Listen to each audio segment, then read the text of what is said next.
Good evening, bonsoir. Welcome to the Committee of a Whole. Bienvenue à la réunion plénière du 8 septembre. Ms. Parker, do we have any declaration of conflict of interest? No conflicts of interest declared. Okay. So we have quite a few presentations this evening going into the budget season, dont on a plusieurs présentations ce soir en allant dans le budget 2026. Just as a reminder, we will be accepting the presentations. The request will be there, but you will only find out in 2026 as we are doing our budget. We will follow through in 2026. Donc, la présentation ce soir pour les demandes des grants, on accepte la demande, mais quand on va travailler le budget en 2026, on va vous aviser le montant que vous avez été accordé. Good? All right. So no voting, no decision this evening. So 2026 Community Support Grant Request Presentation. Présentation des demandes de subvention du soutien communautaire 2026. So we have Société Art de Bathurst. So Bathurst Art Society. Rita, is it you? Okay.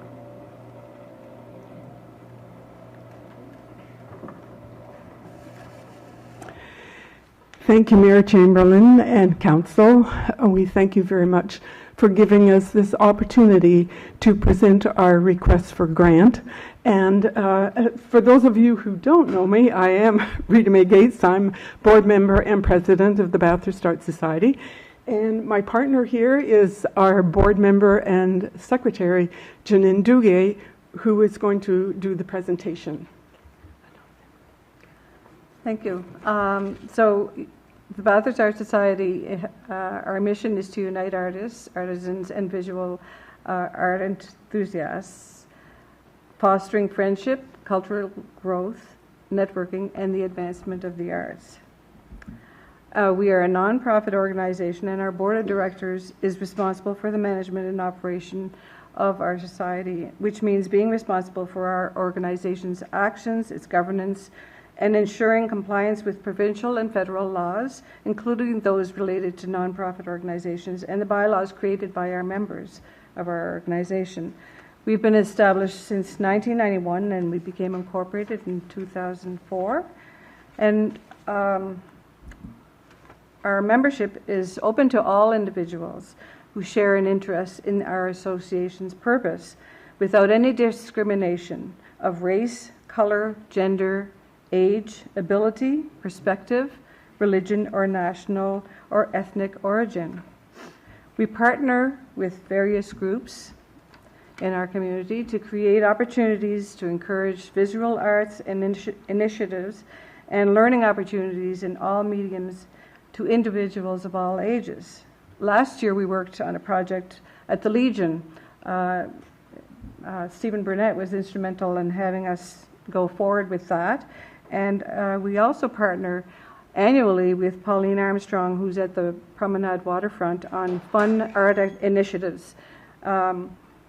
We recently connected with Les Arts Visuels de la Baie from Belle Bay to assist. Oh, did I touch something? Yep. You just go back. Sorry. Just go back. Oh.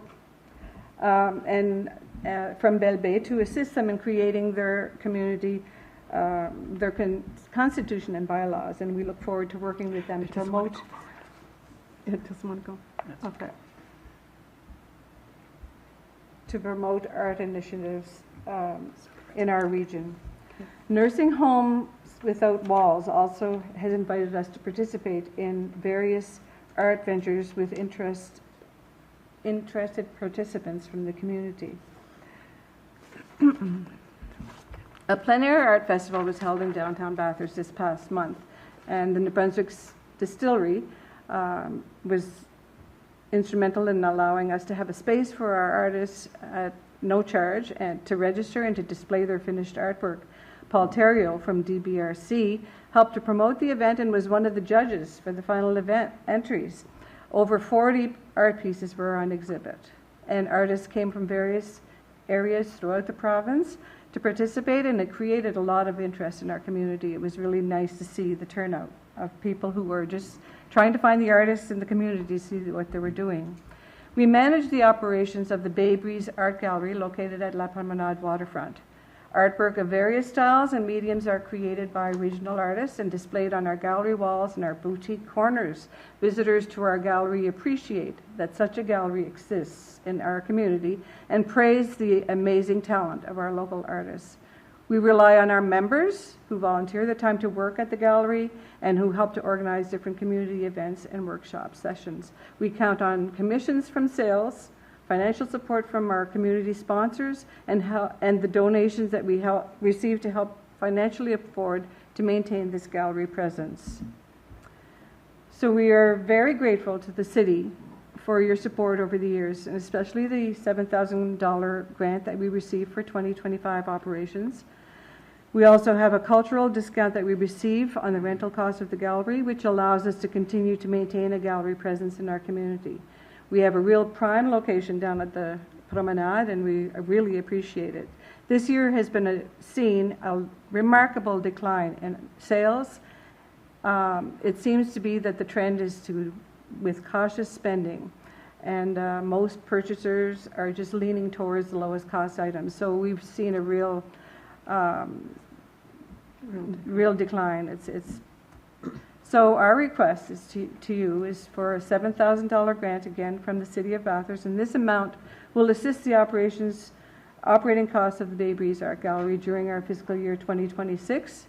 It will also allow the Bathurst Art Society to continue to promote awareness of visual arts and to nurture community partnerships. So we really hope we can count on your support again for 2026. And thank you very much for your attention in this. Does council have any questions? Yes, I also have right ahead. submitted to you a plan of action. If you, for the 2026, it's sort of a tentative plan because we didn't have, it's not been adopted. It's just the general events that we usually plan in a year. If you have any questions about that or about our finances, so a financial support report was already submitted as well with our request.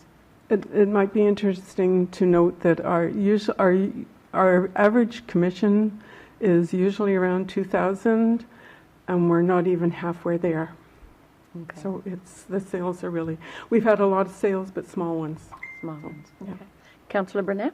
Thanks, Madam Mayor. I enjoyed the plein air. I was seeing the people from the Miramichi, Moncton, all over the place that were here. Are you going there next year to the? Yes, this is what we do. You change locations with that? It's a partnership between the Miramichi Art Corps and the Bathurst Art Society, and we alternate every year. So a couple of years ago we had it at the Marina, and we had a real good turnout there as well. People come from like PEI, Nova Scotia, Moncton, Fredericton. It's really neat. We circulate the information to all the different organizations in the province that we can get. I saw a lot of talent that day. Thank you for putting that on. Yes. And not just, we also invite people from Nova Scotia as well as PEI, so any of the maritime provinces. And we've actually had people from Ontario and Alberta. Oh, good. Yeah. Good. Thank you. Thanks, Madam Mayor. I was told that you guys are also going to be doing the fall fair where Yes, we usually participate Yes, there the pumpkin every cleaning. year. Yes. We always need people to help us clean the pumpkins, and then of course we help the kids just carve them and everything. carve them. So you're very involved in the waterfront. Yes, we section. are, and Yeah. Pauline she's an amazing manager of the waterfront, and we have a lot of good discussions, and I know she's got a lot of different ideas, and we're very happy to be able to participate and be part of the waterfront promenade because that's a really beautiful area, and I think we can do more. I totally agree. Yeah, it's the Harvest Festival. I was trying to remember the name. Yeah, it's on the 20th. On the 20th, yes. And because I have a lady that messaged me to tell me that she was going to be there with her art on the 20th and to go by. So just thank you for all the work that you do and the volunteerism that you do as well. I know it's not easy and it's all volunteer work, so everybody that works there is volunteer, so we do appreciate it to keep the arts and culture alive. Thank you. You're Thank you.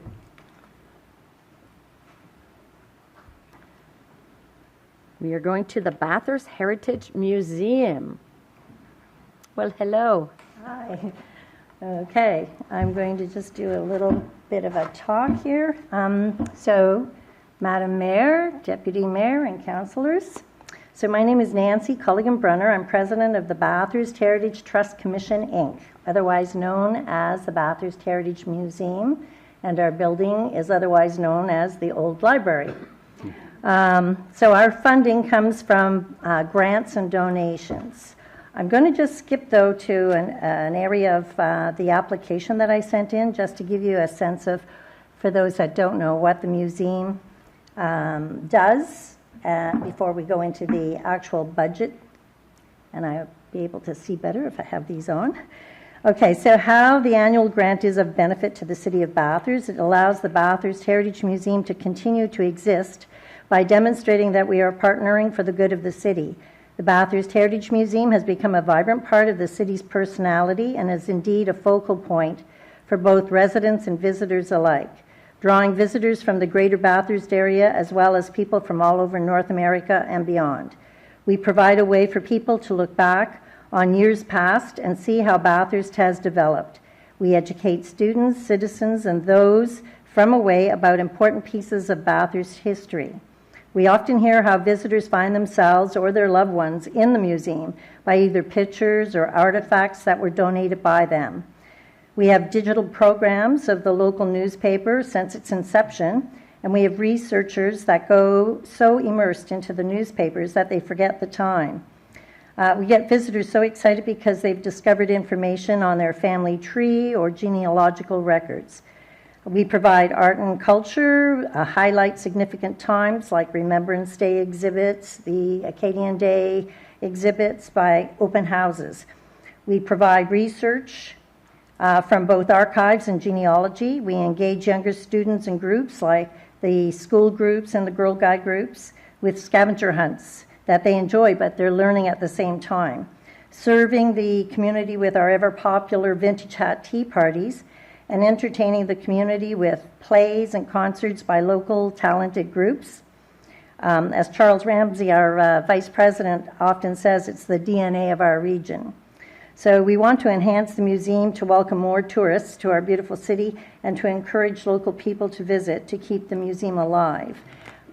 One of the things that I didn't mention, that we also were ambassadors for Canada, New Brunswick, Bathurst. We had a lot of Americans that came in with their, first of all, apology.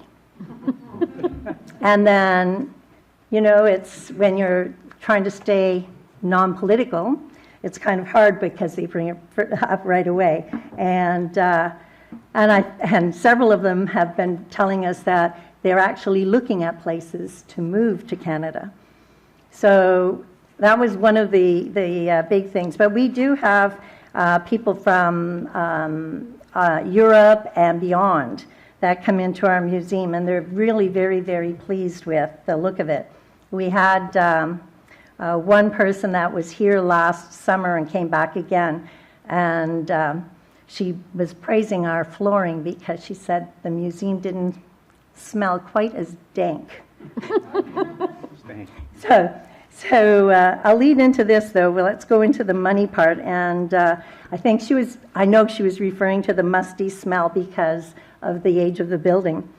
So our funding comes from grants and donations. The grant money, when we receive grant money, it covers the majority of the projects, but not all of it. And also the grant funding requires that the money be applied directly to the project. Of course, that would make sense, wouldn't it?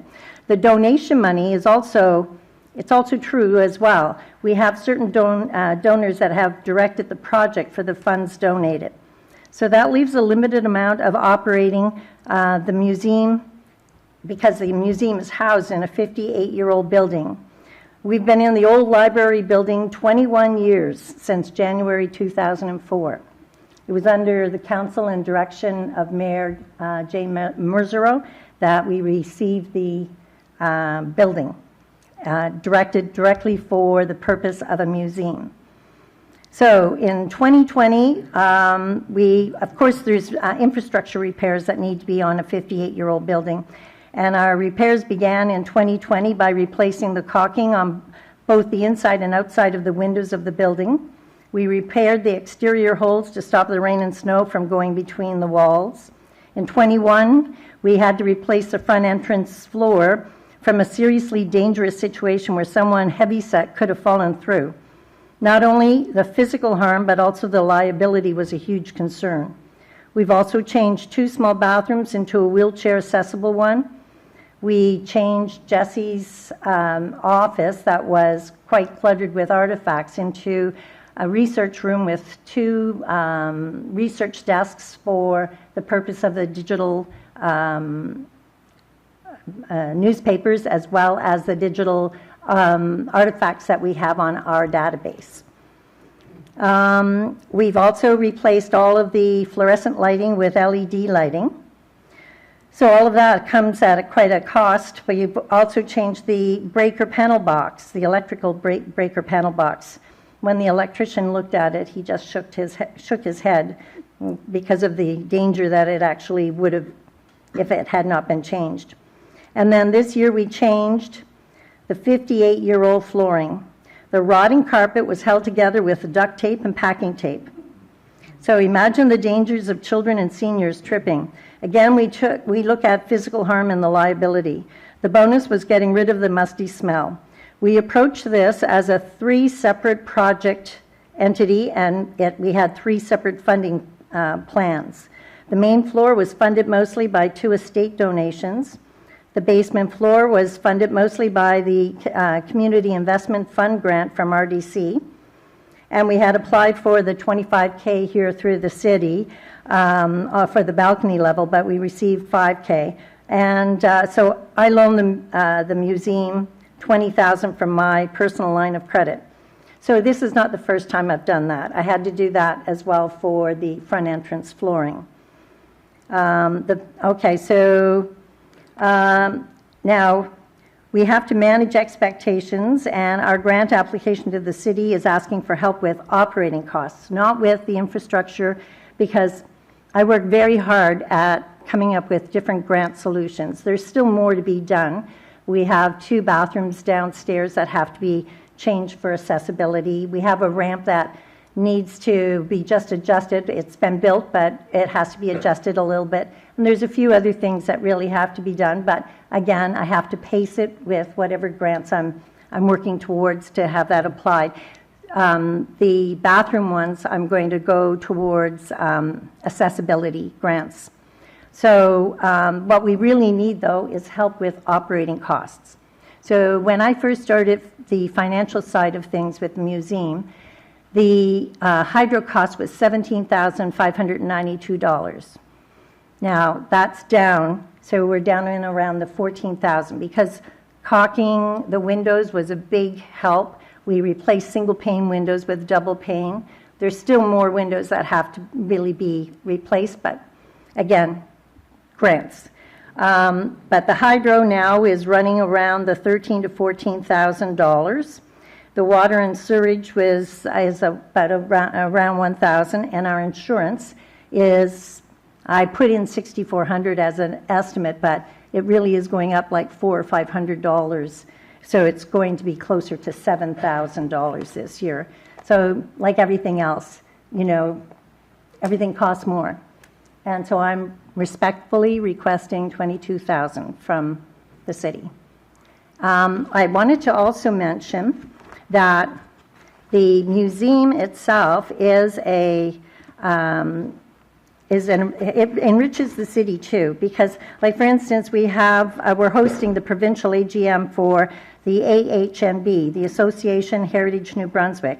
That's happening on November the 5th through to the 7th, where everyone will be staying at the Atlantic Coast and meeting at the museum.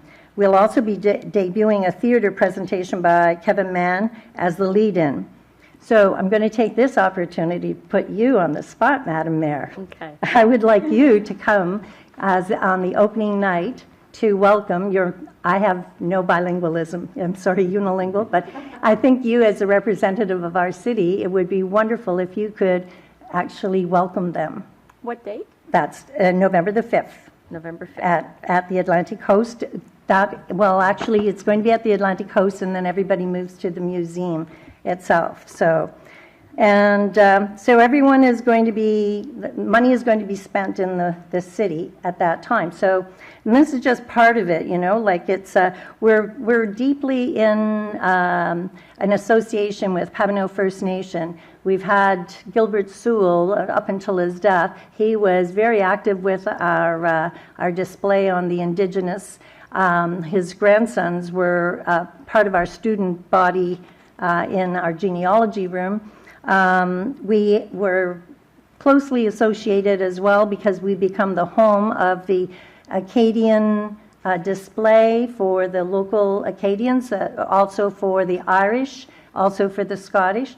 So all these events that happen, they happen under our roof. So the connection and the view that we provide for the city, I don't think that anybody actually believes that we're not a city entity, that we're separate. So I like that. I like that the fact is that we're a family. So I'm asking for support. Thank you very much. Is there any questions? Do you have any questions? No? Well, I want to say thank you to you and all the volunteers, because there is quite a few volunteers there as well, like the Art Society. And this is work that you commit. The fact that you've committed of your own money to help the Heritage Museum says a lot in itself. And it is quite a jewel. And the last time I was there this summer, it's absolutely beautiful. If you haven't been in there, they've made a lot of changes, and it's something else. It's something else. It's in our city, and it's something else to visit. So, and I know you receive a lot from different cultures going there. They're amazed as well. So yeah, like our volunteers, I think this year I've asked more of them than ever before. Not just babysitting and the museum and touring the tourists around, but this year we would call in everybody because the floor of the installers started at the front of the museum. So everything at the front of the museum, literally every artifact had to be packed up and brought to the back of the museum. And then they started to strip all the flooring and doing the leveling and then the installation. And they had to bring in industrial shop vacs because the carpet was rotting so badly. And anyway, all of that was all done and everything was at the back. Then when it was time, they would let me know, and I'd let all the volunteers know, and without hesitation, they were all back. We're moving very heavy objects, every shelving unit, every artifact. And so we took everything that we had boxed up from the front of the museum and pushed it as far back on the front, the finished floor front, as we could. Then we had to pack up all the back end of the museum where it was all the desks and the equipment and move that and try to get that onto the new floor. We did that for all 3 floors. It was, without a doubt, the most physical, bruising effect that we could possibly ever imagine. They came with those huge dollies. There's plywood with the great big wheels underneath, and to try to lift and as well jacks, like car jacks. It was very strenuous, and they're still talking to me. So, so thank you. Okay. thank you. That's a good sign that they're still talking to you. All right, our third presentation, notre troisième présentation, we have Bathurst Hospitality Days. Is it Mr. Lennon? Okay. Now, let's see if I can use my technical expertise that I don't have any. Help. Yeah, help is coming. Thank you. It's down below? Yeah. Want me to do it? Yeah, go ahead.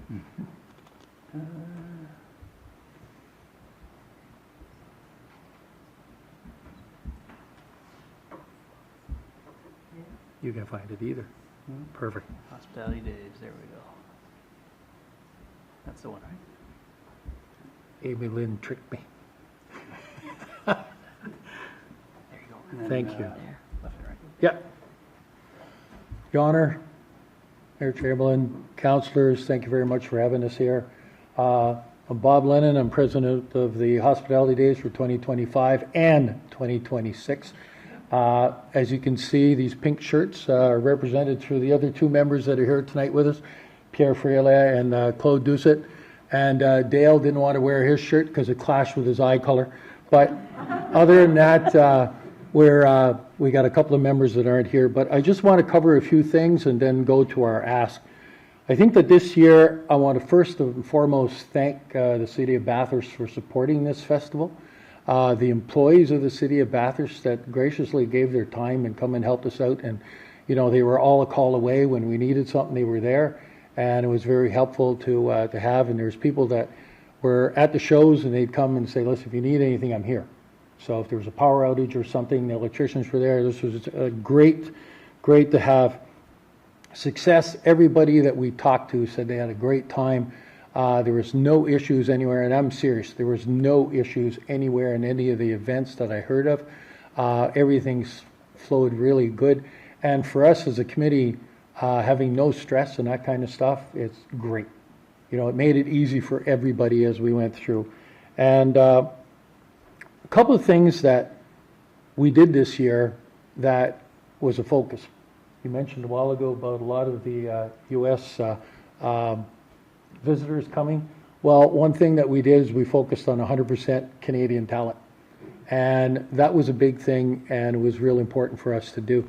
The other thing, too, that we did was that we kind of put a slogan out there and got people to start thinking about bringing 2 people home.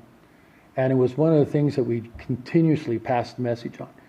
And I checked on the list that was collected of the names that we could, or the postal codes that we could get.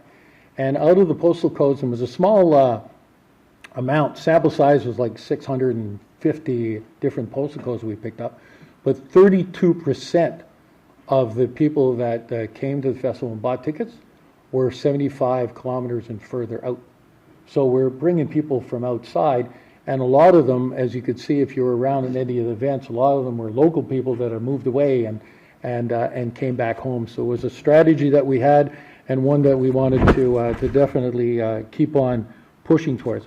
We had activities for all ages. Horse pull is a great example that one of the events I've never gone to, and all years Hospitality Days were there, but because I was involved, I figured I'd go check it out. I had a ball. That's got to be the dangerous sport ever going. Anybody go there and watch how they try to hook up those horses? It's nuts. But there was 24 teams there from all over Atlantic Canada. And they said this was the biggest ever that they had. The car show, again, we had all the way down Maine and all the way up here to St. Andrews. Like, it was full of cars all the way through and full of people walking the street as we were going by. And that was excellent to have. And one big thing that helped us out through this was the fact of not just community support on the fact of coming out to the activities were there, but it was community support on organizing activities. And that to me was great. The fact that, you know, the Legion organized a shuffleboard game. The 3 Layers over here had an event for kids, and this was sold out. You know, Penny, you were involved with Scott Ferguson and organizing that day in the park. You could have done it any other time, but you did it during Hospitality Days. We had McDonald's were a major sponsored, and they were really talking about McFlurries because we are the home. And this year what was the anniversary this year? What year? 30 years? Yeah. And Rotary Club were there, and they were, barbecue and hot dogs. So everybody was involved in it, and every activity that we did, even to the fact that all the bouncy castles there were donated. And they called us up and said, you know, we got these.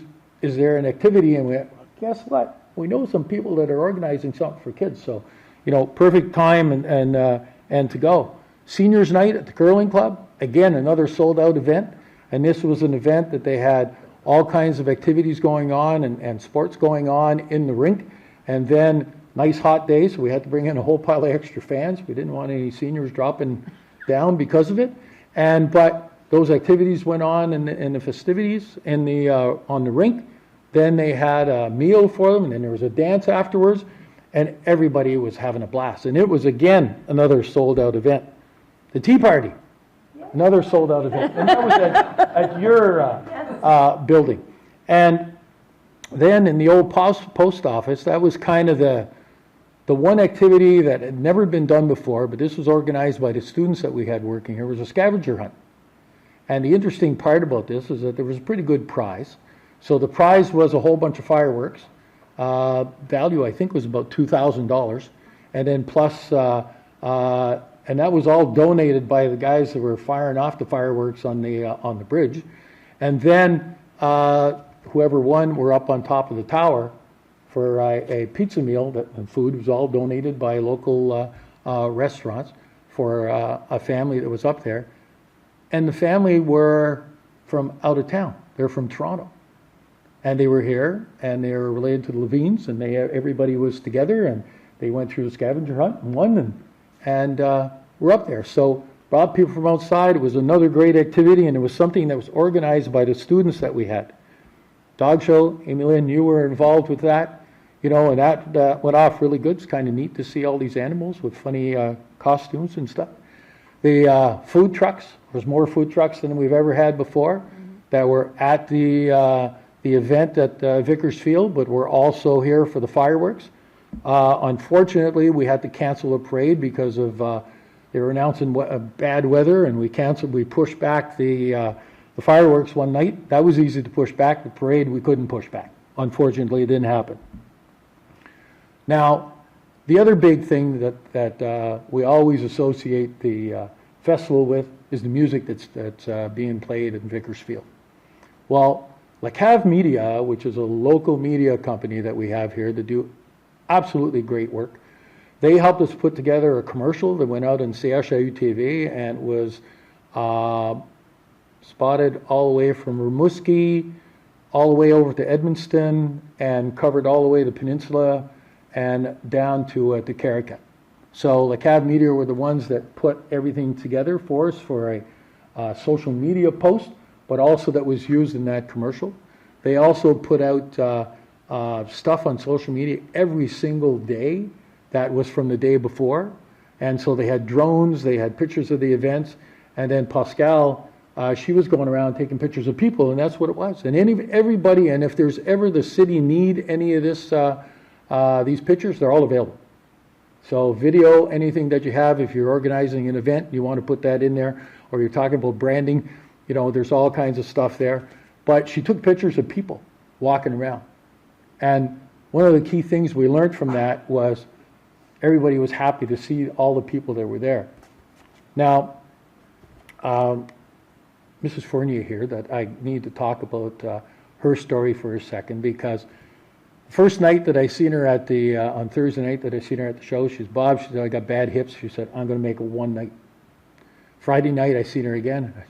I thought you said you were only coming for one night. She said, so many people are here I know. So many friends are back from away. And she said, I came to see them, but I can't make it 3 nights. It's only 2. Saturday night, I seen her again. I said, what happened to the 2 nights? The hell with the band. Yeah. So it was all about seeing friends. And that was a common theme that showed up all the time, is that people meeting each other. So, one of the things we started looking at this is how can we turn this into possibly the biggest homecoming in Atlantic Canada. And if we reach out to everybody that's moved away and bring them back and use everybody inside to be able to help us do that, we don't have to go to outside. We'll get outside automatically because everybody's going to pull to be able to do it. And in the music that we had this year, again, we focused on Canadian, but we're also a big focus on the local talent here that's absolutely amazing. The Thursday night, and maybe we shouldn't call it local music night because people kind of, local music, but it's the talent. Bar none, they're better than a lot of the big bands that are out there. And they're just incredible, from all, and we had bands that have been around Bathurst for decades that played and had never had a chance to play at Hospitality Days, and they got a chance to do it, to bands that have only been around for a year. And Boys from Helltown, I got to put my hats out to those guys because there was a big possibility. That was the only night that weather played a game. And it was just, we weren't sure. The guys organizing the sound and everything else told us that it just might not happen. So we're kind of prepping them to do that, which they weren't ready to do, and they were just bouncing, come on, come on, come on, come on, come on, let us go. They did the fastest turnaround, and they got up there, and it started to rain when they were up there for the first 10 minutes, and then it stopped. But they put on the best show and the most energy that I've ever seen in a band in my life. And they were just pumped about being up there. And again, all local. And then, you know, we had on Friday night, we had all the tribute bands, again, all from here. The Acadian band, half of the band are from the North Shore. And, but again, it showed different genres of music. And Christian Duguay, who's on the back picture there, you know, the Pink Floyd tribute band, he works for the city. You know, this is our local guys that are out there and they're playing. And there was times I was sitting there looking at this band play and the sound and everything else, and I couldn't believe that I was in Bathurst listening to them. So, you know, hats off to everybody that came out. And again, the reoccurring theme of people hugging each other and happy to see each other when we're there. And that kind of brought it to light that we really need to focus on the fact of a homecoming and really pushing that side. The committee that we had, and again, the 5 students that we had this summer working for us were all kids that grew up here. And the way I look at it, they're all kids that hopefully will come back home. You know, one of them is studying to be a lawyer this year, and hopefully she comes back home to work. But also, in the back of my mind, they're also succession plan going through, because working with them was a great charm. You know, these young people had all kinds of initiative, and they made it easy for us. I remember one meeting, Dale was mentioning, we need to do this, and one of the students said, done. Another one, done. And they had everything done for us, which was great. So it was a beauty to have them there, and hopefully we can get some of them back next year. So the big learnings from this is the fact of becoming this homecoming. And we can become the biggest homecoming in Atlantic Canada and promote it that way and really focus in on that. Engaging the community, as was done with people organizing different events, just, you know, takes the burden off of everybody, and everybody participates, and then you don't have a whole pile of people that are just burned out at the end of the whole event. All Canadian content, and this year we're going to do it again. We've listened to people and what they had to say. A lot of people were looking for country to bring it back. Well, folks, we have a country night. So we're going to real big focus on country night, and can't tell you who we've got, but there's an Atlantic Canada big time component to that. And once we announce the names, you'll know right away who we're talking about, and you can guess all you want. And then the fact that we can grow together and have fun doing it. That's the big thing that we're looking at. Now, this year, successful looking on the financing. If we look at how we started out with $19,385.65 in bank account in January. That's what we started off with. We started off late, and that incurred a bunch of costs that we wouldn't have wanted to have. One of them was, for an example, is that the previous committee weren't sure if they were going to do hospitality days, so they never booked a stage. So when we came in and we booked the stage that we have there was one in New Brunswick, but it was already booked. We had to bring that one in from Montreal. So the stage and everything to come here was an additional $30,000 onto our cost. So this year we've already booked it. Knowing that we're the same committee, going to be back on again, and we're able to do stuff, we've already had 2 or 3 meetings.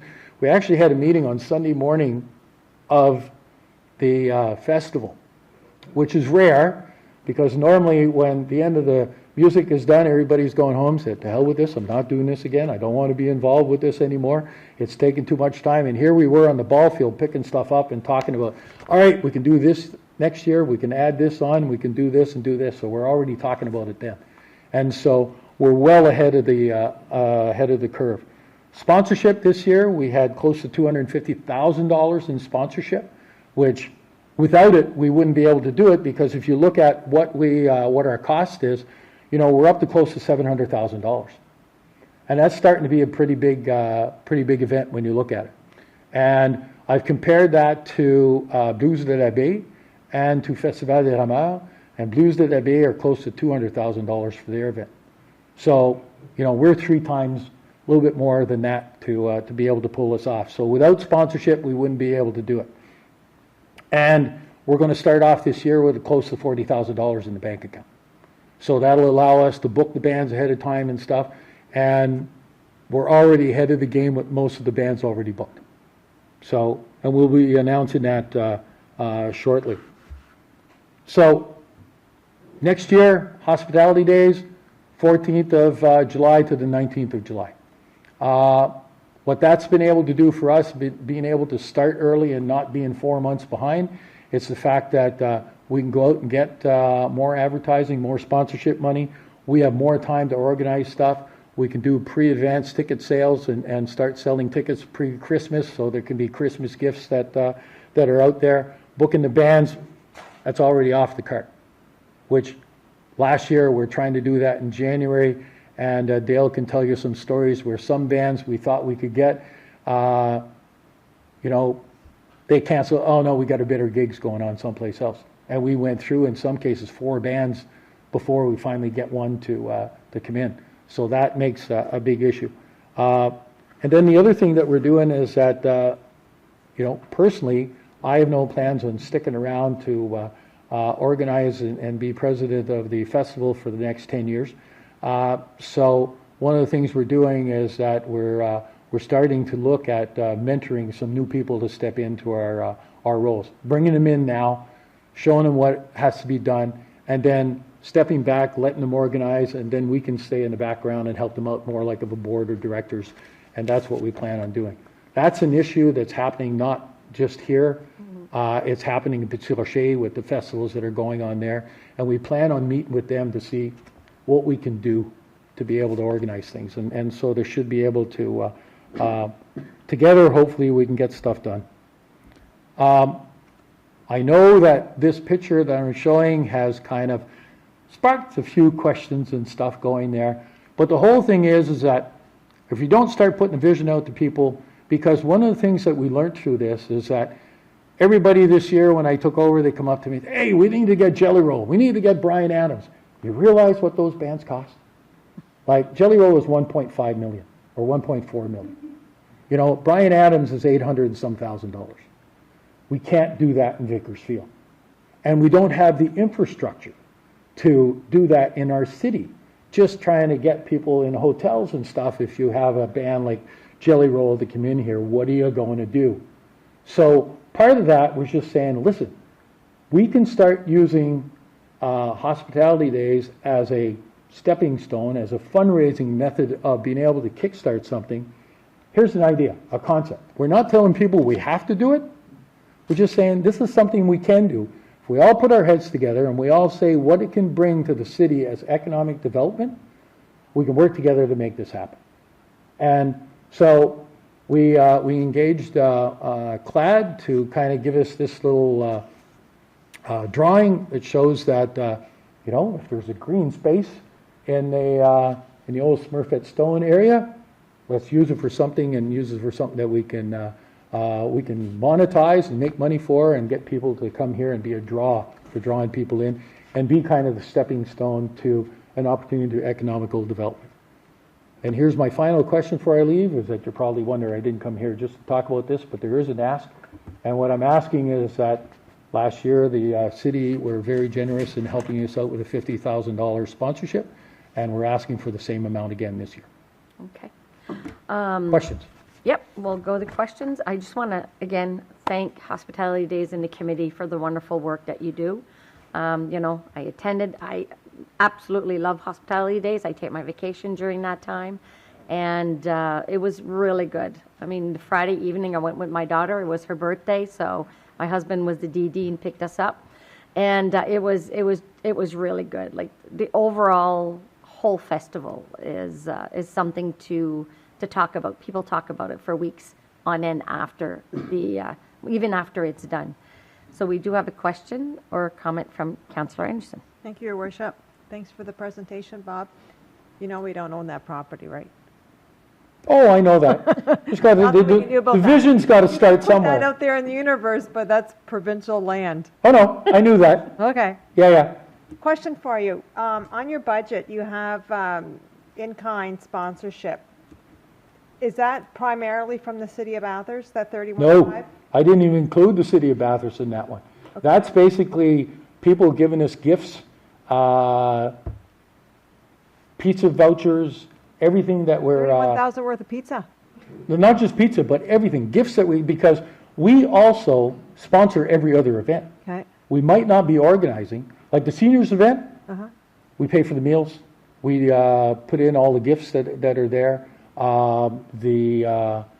There's a number of different activities. The horse pull, we pay for all the prize money and everything else that goes to the people that are there. And every single person pulling, having the horses there, all got a cash payment. So it's not really in-kind services that you're receiving, it's things that you're giving out to the different organizations. No, but we've received a lot of things in between, and we just we take whatever that we've got that's out there, and then we turn around and we hand them out to different places. But there was about $20,000 worth of in-kind that was given to us. Okay, thank you. I just wanted to clarify that. Yeah. part. Yep, thanks. All right. Well, thank you, and keep up the good work. And so, like the year before when they had it, because, I mean, this is the new committee, so you're going to have the tickets ready and everything before Christmas so we can buy them for Christmas? Yep. Okay. Good. Get your checkbook out. Oh, don't worry. Thank you, Bob. Thank you. We're going to go to Chaleur 640 Air Cadets. Don't...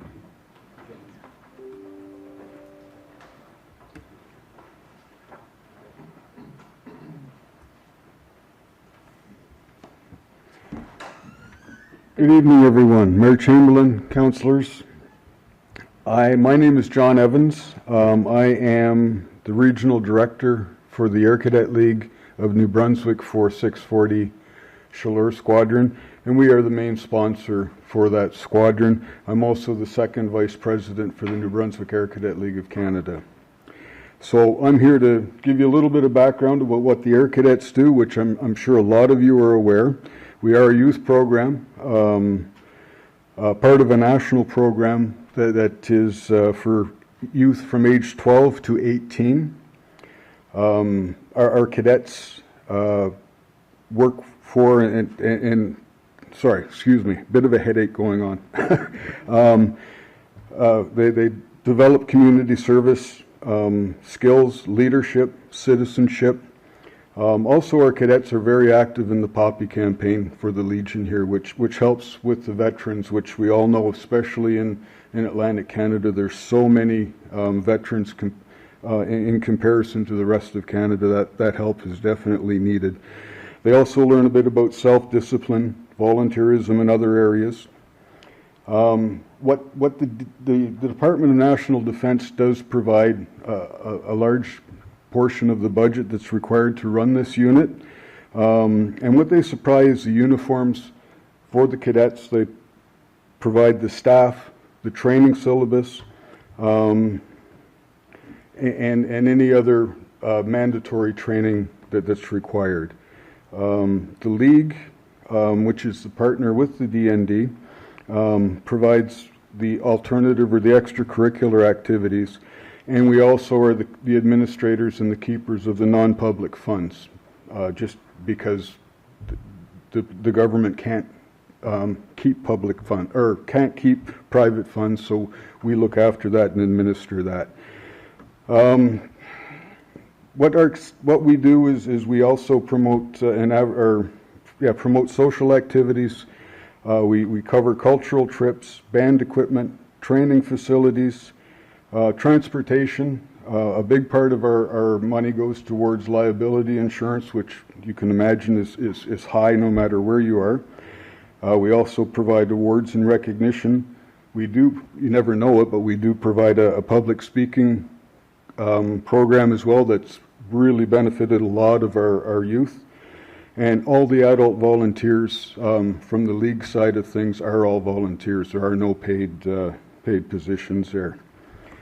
What we're asking for is a grant of $5,200, and some of the things that covers is for this year is they're looking at 2-man tents, to help with their camping activities at $360. They're looking at 4 handheld radios, sports equipment, model planes, water rockets, a cooking stove, bowling night, swimming nights, to help with participating in physical activities, and building a homemade rocket launcher as part of the program as well.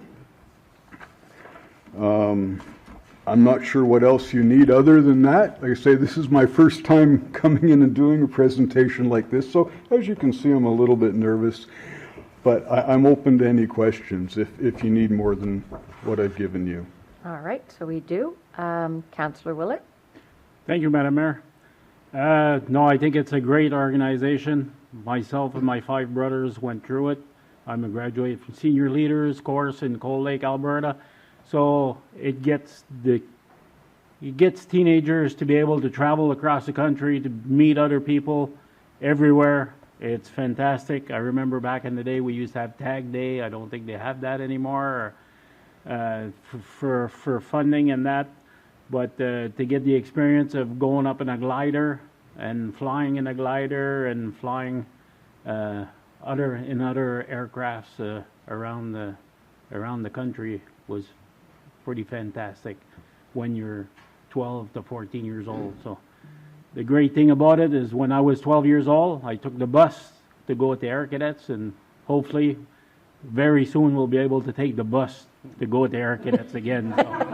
So 2026, just saying. So it's, for myself, it's 50 years this year since I went to Cold Lake in 1976. So it's a fantastic program for kids. And it gets everybody off the streets too, so it's great for that. Thanks for your work and your help. Yeah, that's completely awesome. One of the things that we like to tell people as well is that quite often we graduate pilots with their pilot's license before they can drive a car on the street. So I mean, it's great program. Councillor Burnett? Thanks, Madam Mayor. Thanks for your presentation. I've been to many demonstrations that have been put on by the cadets, and I always enjoyed them. And I also think that Bob, with the hospitality days, would like to see your group out in the public, probably with the parade and join in the community, because the smile on the faces of those young people is priceless, and I think it's a good, worthy program. What's your numbers like? Currently, right now in Bathurst, there's about 40. About 40? Now, we're just starting up again after summer off, so that number does fluctuate, but I think we're about 40 again starting off this year. I haven't confirmed that, but I'm assuming it's close. Oh, that's good. Good. Thank you very much. Thanks, Madam Mayor. You're welcome. Councillor Scarry? Yes, I'd like to thank you very, very much for your presentation. Having grown up in the armed forces, one of the things I didn't attend was I wasn't an air cadet, but I was doing a lot of other things during that period of time. But suffice to say, I have 2 grandsons, one that had gone through the air cadet program, and one who's just turned 12 and is talking very much about it. And it's amazing to see the transformation in their lives. And when my son decided he was going to join Air Cadets, that was the furthest thing from the way I ever thought it was going to be. But it was great to see the change, and it's great the program that you guys do offer. And hopefully it continues being strong here in the Bathurst area. There was, I think, some concerns there for a while because membership had dropped off a little bit because of COVID and those kinds of things, but it's good to see that it's going strong, and you guys are doing a fantastic job. Thank you very much. Thank you. We appreciate that, and we're always looking for volunteers and help on both sides of the organization, both as paid Department of National Defense reservist and on the league side of things. That's always something we're looking for as well. Thank you. Well, thank you for your presentation, and thank you for volunteering and all the work that you do as well. Thank you very much. Appreciate your time. On va y aller à notre, je pense, 5e présentation. On est Planète Jeunesse Chaleur. Bonsoir, mes chères madames. Bonsoir. And tonight we'll be speaking English. We thought we might do it different this time, so there might be more reading than last time we came to see you. Where could we find our presentation? Un instant. L'aide s'en vient. Okay.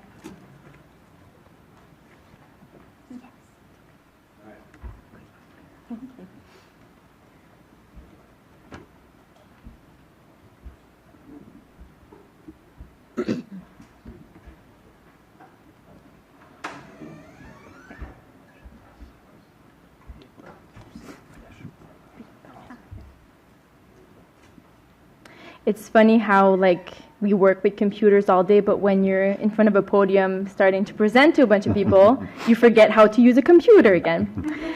So my name is Vanessa Couturier, and I'm here today with my colleague Nanette Como. We have the chance to be part of the coordinating team for Planet Youth Chaleur, and we're happy to be here today to present our funding request for 2026 Community Awareness Campaign and participation in the Planet Youth Guidance Program. So we'll be presenting in English since we presented in French last time, but we'll be showing a video in French to kind of change it up a little bit. So today we're requesting municipal funding of $41,556, including $17,420 for the design and production of a community awareness campaign and $24,136 to help cover costs for our participation in the Planet Youth Guidance Program. And to explain who we are, we'd like to show you this video that we produced locally with youth in our coalition.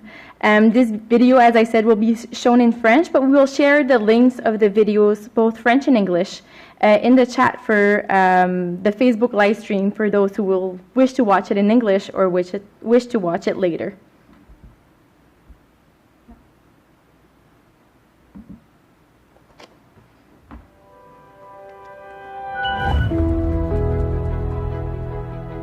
Alcool, cannabis, vapotage, opioïdes.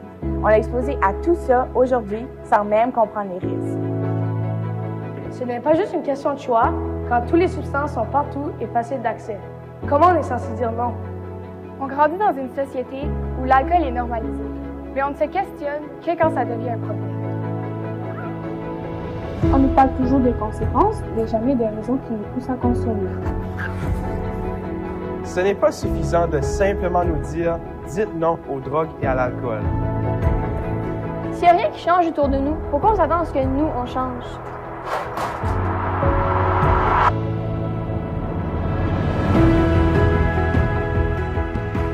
Planète Jeunesse Chaleur, c'est une nouvelle façon de travailler ensemble pour prévenir la consommation d'alcool, de drogue, de cigarettes et de vapoteuses chez les jeunes. On vise les jeunes parce que l'adolescence est une période clé où se forment des habitudes qui vont rester toute la vie. Le modèle est unique puisqu'il implique toute la communauté à créer un environnement plus sain et sécuritaire pour nos jeunes. Ça n'implique pas de dire à nos jeunes quoi faire, mais de plutôt soutenir à leurs besoins de base afin qu'ils se sentent bien entourés et qu'ils aient moins envie d'aller expérimenter les drogues et l'alcool. Il est important d'apporter ce modèle dans la région Chaleur parce qu'il y a encore trop peu d'initiatives qui cherchent à comprendre pourquoi les jeunes consomment. On ne peut pas leur demander de régler seul un problème qui est social. Comme on dit, il est plus facile de bâtir un enfant fort que de réparer un adulte. C'est donc en travaillant ensemble qu'on peut faire une vraie différence. Notre but, c'est de créer des changements durables. Avec Planète Jeunesse, on va analyser ce qui pousse les jeunes à consommer et ce qui les protège. Ensuite, on va partager ces résultats avec la communauté, les jeunes, les parents, les écoles, les organismes, et ensemble, on va décider quelle action mettre en place. Tout le monde peut jouer un rôle. Vous pouvez participer aux réunions, écouter ce que les jeunes ont à dire à travers des sondages, exprimer vos idées ou participer aux changements proposés. Pour créer un environnement sain pour nos jeunes, il faut que toute la communauté s'implique.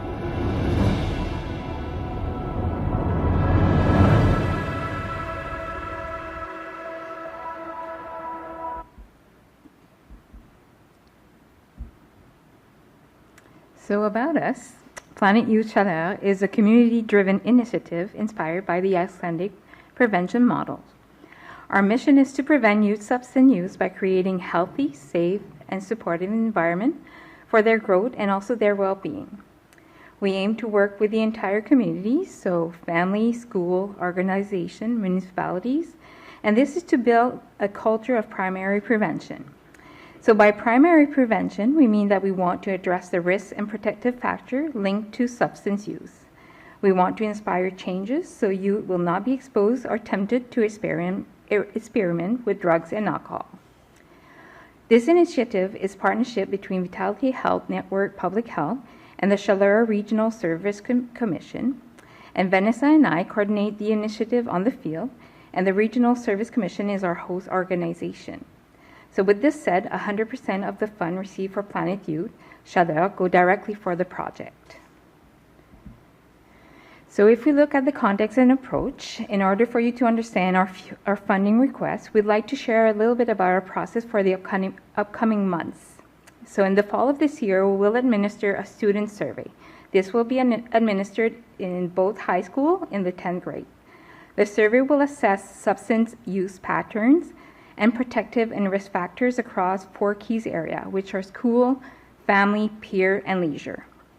Our result, we will have them in the winter 2026, and this will help out to set community objective that we will do in spring of 2026. The outcome of our survey will guide us in setting our community goals. Shared goals will guide us to concrete local action in 2026 and 2027. So after this, we will administer another survey in 2027 and repeat the process every 2 years. And why awareness matters. So effective prevention isn't about focusing on individual alone. It's about shaping environment, mobilizing communities, and supporting families so that youth can truly thrive. This approach represents a new way of thinking about prevention, one that requires our entire community to understand and embrace, and we need to move away from the idea that substance use is only an individual issue, and instead recognize that everyone has a role to play in creating positive change. That's why raising awareness is so important and why we are seeking support to launch a community-wide awareness campaign. So as Nanette mentioned, we're still in the very early stages of implementing Planet Youth model in our community. It takes time. When a funding opportunity from the city of Bathurst came up, we wanted to seize it, even though our full action plan isn't finalized yet. Our community objectives, like Nanette said, based on the survey results, will only be rolling out next spring. And with the Planet Youth model, what's interesting is that many changes that we can see in our action plans can be free or at a very low cost. And that's interesting for its sustainability. For example, a town could adopt a policy on alcohol, or we could train coaches, like coach the trainers, train the trainers to coach the coach if vaping is a problem in hockey locker rooms. What does take money is bringing people together, hosting events, finding fun ways to get the community involved, and sometimes starting organizations that don't exist in our community to meet local needs. We see a community awareness campaign as a way to really bring attention to one of the key objectives that will come out of our action plan. While we haven't decided on the exact focus of the campaign yet, because that would defeat the purpose of Planet Youth to base our actions on local data, we can assure you that it will align with Planet Youth's mission. So the campaign would include a locally tailored information booklet, I think it's the past one here, a new section on our website, a targeted social media campaign, and 3 billboards across Bathurst. And our proposed timeline would look like this. We'd start developing the campaign between April and September of 2026. The official launch would take place in October, followed by a strong promotion period through October and November. And finally, we prepare a report and present it to Council by December 1st of 2026. And we are also requesting funds to help cover part of the Planet Youth Guidance Program. Planet Youth is an initiative based in Iceland that supports community worldwide implementing the model. Right now, they're supporting over 19 countries, and we are many regions in Canada who's starting to implement it. I think we're the fastest growing country who's implementing it right now. This program gives us access to the Icelandic prevention model, advanced training, survey data analysis, and specialized coaching. We have funds that covers most of the cost, and now we're reaching out to municipalities and other partners to help cover the remainder in the years ahead. And at first glance, a year of support from Planet Youth may seem expensive at about $75,000. But when you consider what it includes, expert training from people who are implementing also people that had started the model back in the 90s. Data evaluation, access to an international platform with other countries, ongoing coaching. It would cost much more to try and hire that expertise on our own. And when we, after we give out the survey, we get the results very quick. It's about 8 weeks for us to get the results back and to present it in our community.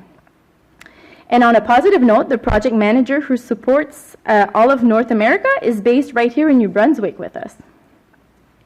So what are the advantages for the city in Bathurst and its citizens in investing in Planet Youth Chaleur?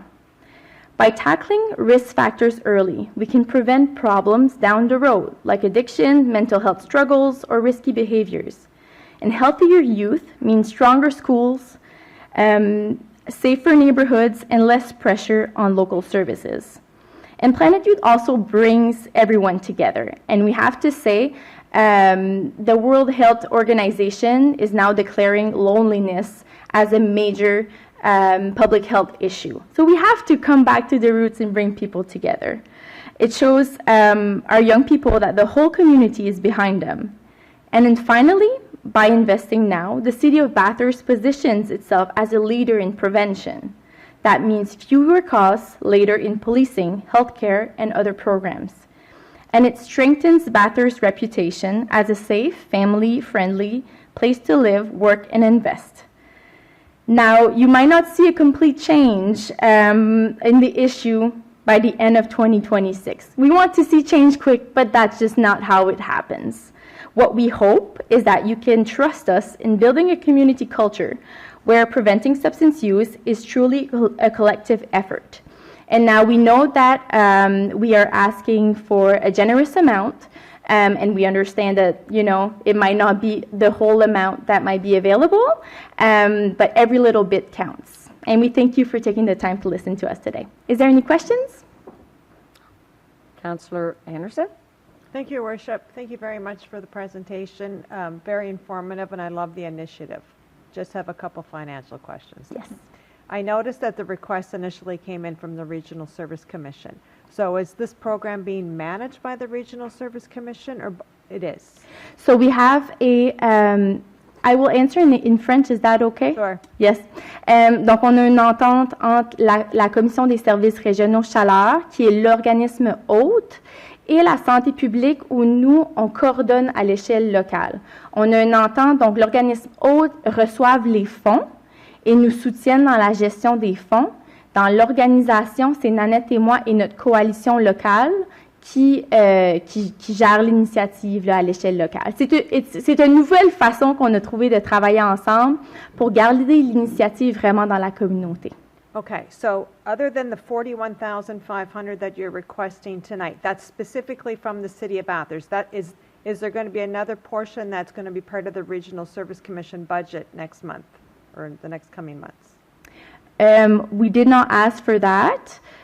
For now, we started with the City of Bathurst, but we did not ask for additional funding just yet to the other municipalities and Regional Service Commission. And is there there's no funding from the province? Not at the moment. So we received federal funding to start the initiative, and we just secured funding from the federal as well to cover a big part of the process of the initiative. And now we're looking at municipalities and possibly eventually the province to help cover the action plan that we're going to implement. Do you mind if I ask how much the federal government kicked in for it?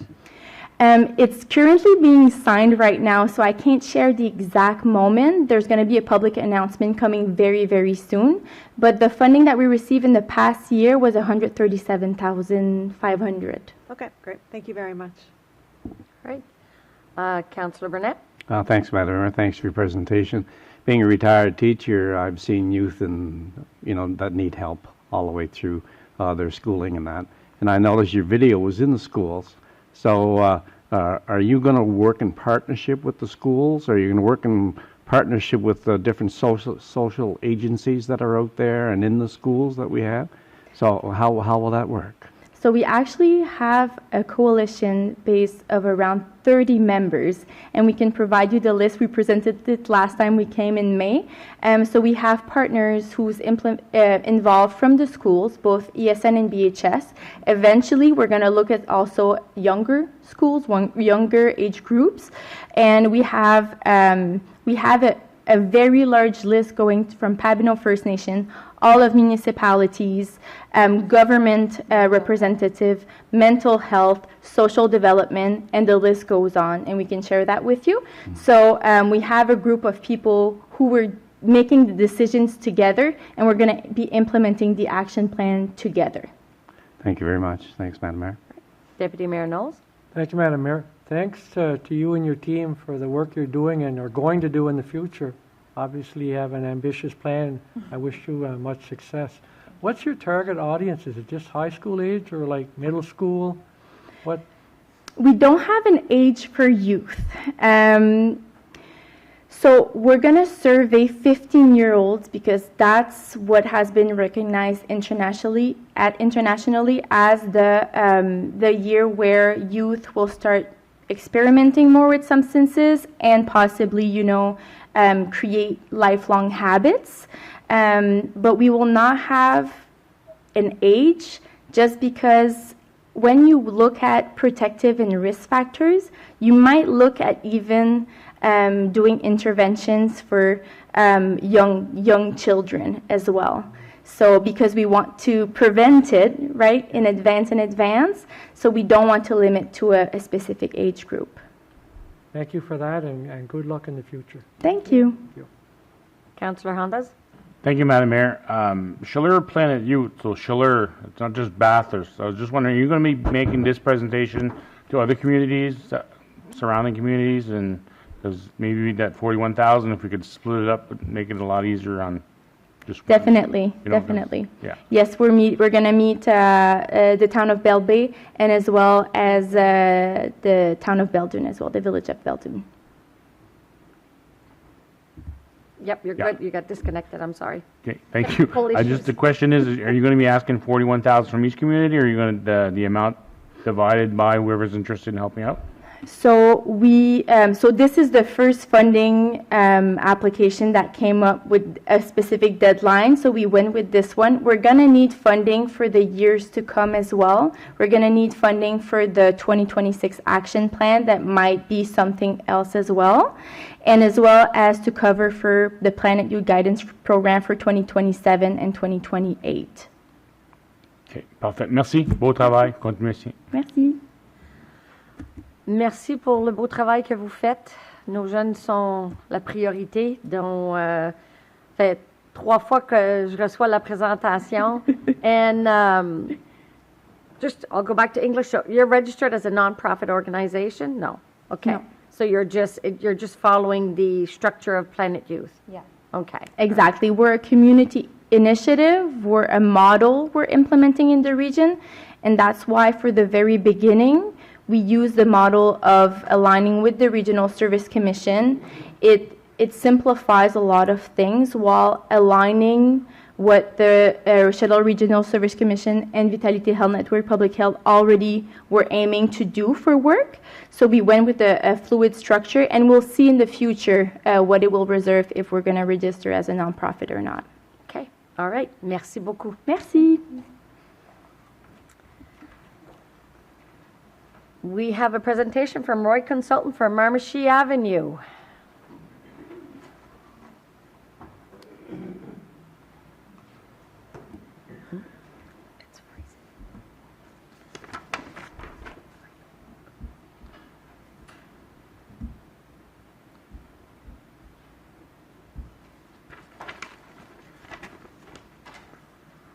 Bon, pas eu besoin d'aide. I think I got it.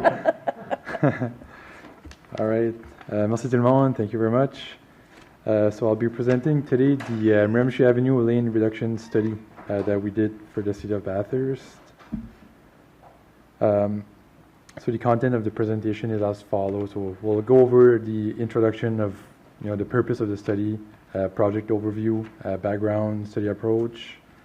Then we'll go over some data that we picked up. So the traffic volume, the level of service impacts, roadway cross-sections, so more in the design portion, and then we'll go over the proposed intersection modifications, additional information, and we'll end with a conclusion, and then after that we'll have a period of questions if you guys have any questions or comments. So presenters, it's myself, Jean-Pierre Fournier. I have 11 years of experience at Roy's, municipal engineering. I have Bruce Como with me that will join for the period of questions if you have any that he might be more suited to answer. So just a quick overview. I know you guys received a presentation from your engineering department a couple of months ago. They presented our findings, I guess, but it's always good sometimes to have a third party presentation, I guess, so that's why we're here today. So the purpose of the study that was done is to verify, like Miramichi Avenue, everybody knows it's pretty beat up. It needs to be reconstructed pretty soon, and it's in the 5-year plan for the city. So they looked at us and asked us to do a review of whether to keep the status quo, keep it 4 lanes, or if other configurations could be considered or would be more beneficial or more adequate. So based on our study, and I'll get into the details after, but the recommendation was to reduce the Miramichi Avenue from 4 lanes to 2 lanes. And keep in mind, as I keep going through a presentation, that's kind of a minimum requirement. So with the data, we kind of go with what is the minimum requirement, and then after that, well, it's a city decision, I guess, if you go with minimum or if you invest more and do more and do different things. So that's where we got to. Just a quick background and study approach. So back in the day, the Miramichi Avenue was constructed quite a few years ago. It preceded the construction of the bypass, and also just for the existing conditions. So we got a 4 lanes on Miramichi Avenue that turns into a 2 lane on Bridge Street. So there's, I guess, traffic considerations there. So that's one of the things we kept in mind when we did the study. And then when we go to the motivations, so the 3 points that we have there are what motivated the study. So essentially, everybody knows that right now Miramichi Avenue, since it's the mill closed and some things changed, the traffic volumes are not what they necessarily used to be, or they're not necessarily I guess the same as 20 years ago. So we wanted to look at what would fit best, I guess, with current needs and also the future needs. So that's one of the things that we looked at. And then also while looking at reconstructing the street, we're looking at construction costs and maintenance costs as well. That's a factor that's always looked at when upgrades are planned. So then the approach of the study was, so first of all, we collected some traffic data. So there's the city had traffic counters at a couple locations, and we had a camera set up at a few different intersections to kind of monitor what the traffic flow and routine was, I guess, whether people turn left or right at different intersections, and kind of look at what's going on there on Miramichi Avenue. And then with that data, we looked at the level of service at key points. So I'll get into that a little bit later, the level of service. And then we looked at a comparison of similar roadways. So in the region, we do have roadways that are very similar, some in Bathurst, some in Belle Bay. So we'll go into that a little bit later as well.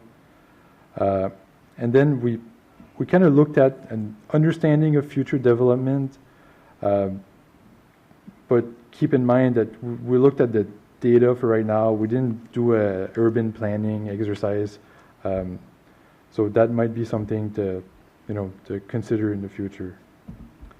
So So now when we get into the traffic volume, so that's the data that was collected. So based on what we found, the Miramichi Avenue typical day traffic volume is just about 3,800.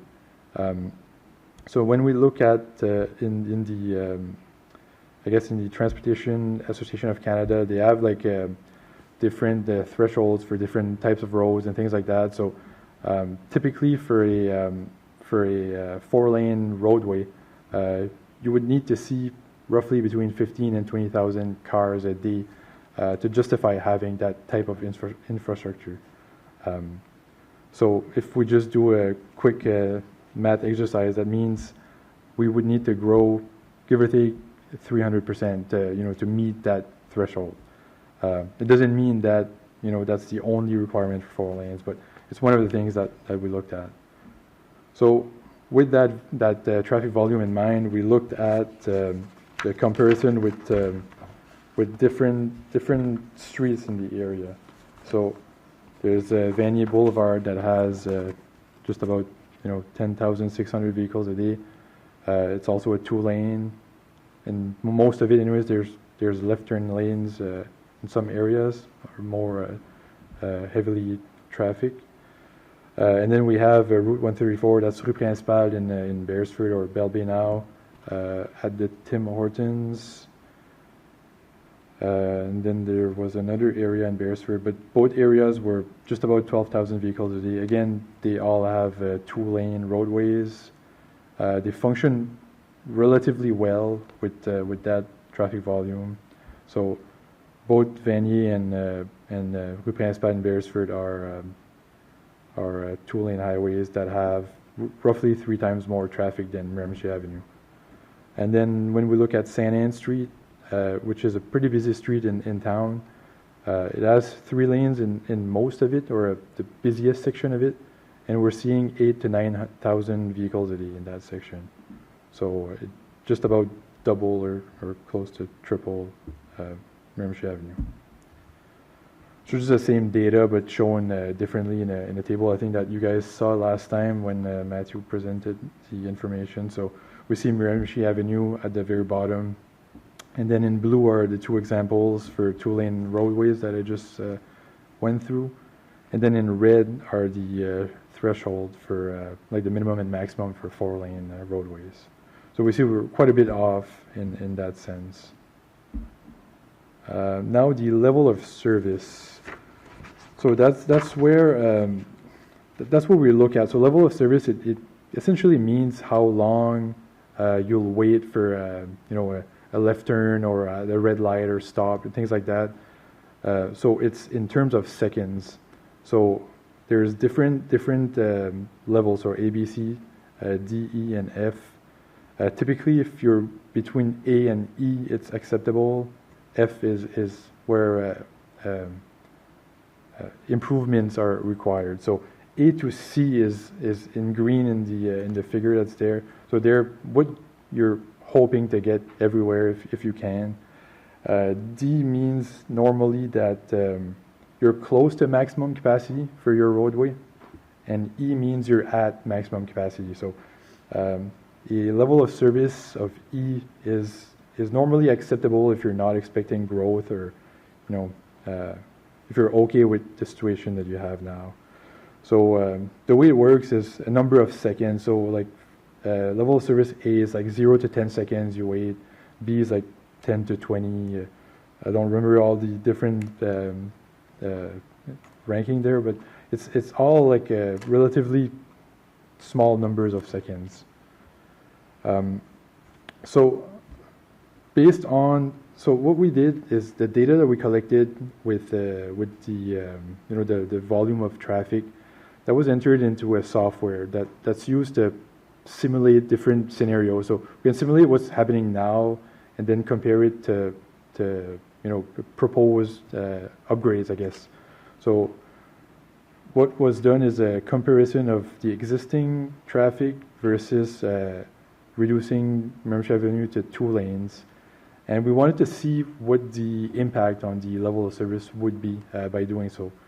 So basically what's shown here, the 2.2 seconds increase at the Rough Waters, street intersection. So on Rough Waters, turning left towards, let's say towards like downtown Bathurst, if you wanted to go that way. That's the worst increase in wait period, I guess, that we've seen in all the different intersections that we looked at. So 2.2 seconds is a very short amount, and that's only during peak traffic, I guess. So when you're like during the middle of the day, like you wouldn't see the same impact. The other few that we noticed were like 1 second increase, 1.5 second increase, things like that. It does increase the wait time a little bit to go from 4 lanes to 2 lanes, but it reduces confusion a little bit. Like having an empty four lane roadway brings confusion at times when you don't know where the car is coming. Like, is it in the furthest lane, in the middle lane? If you want to turn left, sometimes it's hard to see, so it adds additional seconds to the driver in his thought process.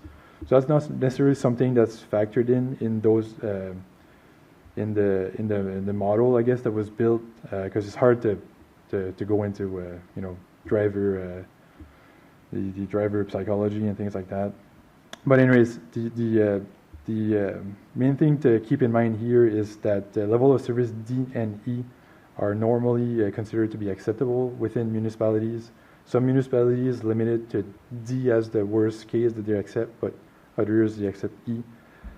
In our case on Miramichi Avenue, everything that we looked at were A or B, and then we had one intersection, that's the Rough Waters intersection, that fell into the level of service C when you are on Rough Waters turning left towards Bathurst. And I'll show in a few moments an improvement that's being considered right now at that intersection, but having like a 70-degree intersection like it is now, it's very difficult for traffic, especially that exact scenario of a car turning left onto Miramichi Avenue, where you have a hard time seeing people coming from the right side.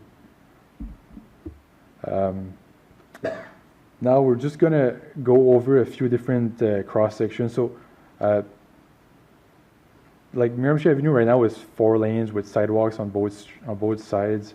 It like the roadway cross section itself take about like the pretty much the entire right of way that you guys have. So it takes quite a bit of room to to have that street the width that it is. If we were to turn it to a 2-lane roadway, that means it leaves room for other things, like having a grassed area, having trees, having like we see on the right figure, having a bike lane or a multi-purpose trail. So it gives opportunities, I guess, that we don't have right now with the way it's set out. So what I just showed is examples of what can be done, and what I'm showing now is so we did start the detailed design for the Miramichi upgrade design with the engineering department at the city. So what's being considered at this moment is having 2 lanes, 2 4-meter wide lanes, so they're plenty wide, and having a sidewalk on one side and a multi-purpose trail on the other side. And beyond that, you would have grass or asphalt or whatever you may have to match the existing.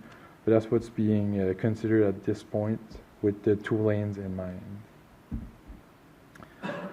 Here, just a couple of figures. So when I say 2 lanes, it's not necessarily the entire length of Miramichi Avenue. So here we have an example of where it wouldn't be 2 lanes. So from Bridge Street to Rough Waters, 3 lanes would be considered, because based on the info that we have, there's quite a bit of traffic that turn from Bridge to Miramichi and then to Rough Waters. So having a lane dedicated to that traffic movement just makes sense. So that's what's being shown here. So the outer lane is strictly to turn on Rough Waters Drive. Then here, just a kind of a continuation of what was shown. So at this point, bringing the intersection back to a 90-degree angle, which aligns more with what the Transportation Association of Canada would recommend as being a good intersection is considered. It does go on private property that I think there's a legal process in the making right now for that piece of property. So there's an improvement there it's hard to quantify in the software and things like that to see the actual impact of having a 90-degree angle intersection, but it's much better for traffic and much safer as well. So just a bit of additional information. I think that's good to consider with this study. So from Foley Street to the highway, 4 lanes would be maintained because that's where your industrial traffic is. There's approximately 5% of the traffic that's considered heavy. That means trucks, heavy trucks, and things like that. Then when we look at the old mill site or anywhere really in that area, so I talked about the 15 to 20,000 cars a day or vehicles a day that you need to justify normally a 4-lane road. If you have 8 to 10% of your traffic that's considered heavy, it's another kind of a check that you can make. Like if you have a lot of trucks, it's another justification for having multiple lanes, I guess. But again, we're not seeing that.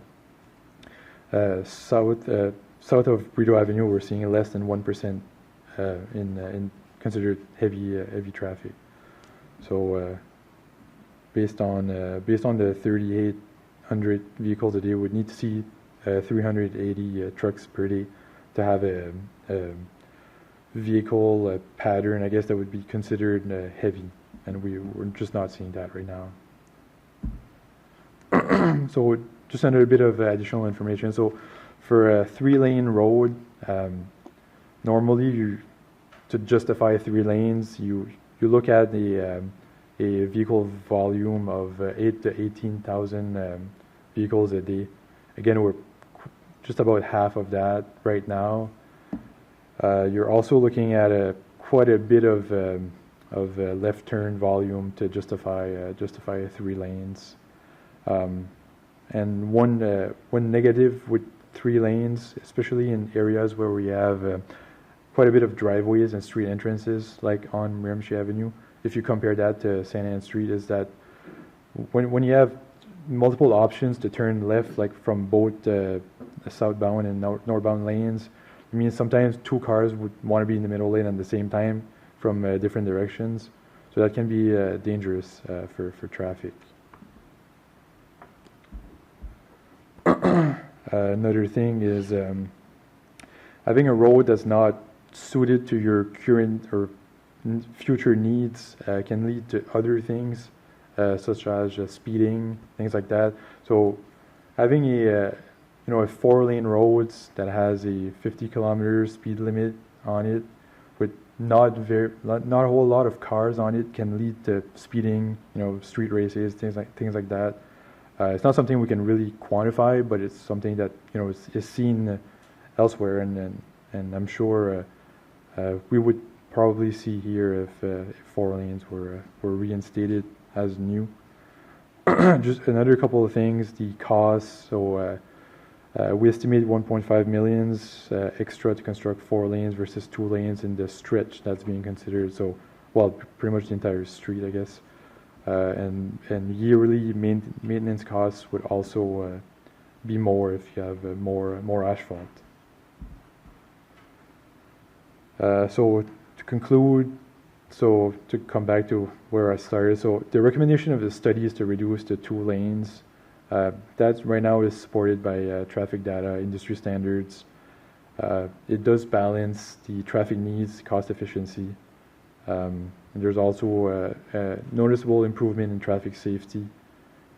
And we think right now the proposed upgrade is more suited to the current needs. So that wraps up the presentation. I'm sure you might have questions or comments on this. This one is a hot topic, so I'd Yes. be surprised if there's no questions. Yeah. All right, Councillor Anderson. Thank you, Your Worship. Question for you, for somebody who knows nothing about road construction. Sure. What's considered heavy? It's when you have lots of trucks. Like So how big of a truck? Like are we it's talking just regular, not pickup trucks. Like I mean, like tractor trailers and things like that. Tractor trailers. Yeah, or like larger cube vans and things like that. Okay. One of the issues that's been brought up is the potential of an industrial park over at the old mill site. Yes. And making the turn left coming off of Miramichi Avenue going towards the industrial park. Mm. Do you perceive that as being an issue?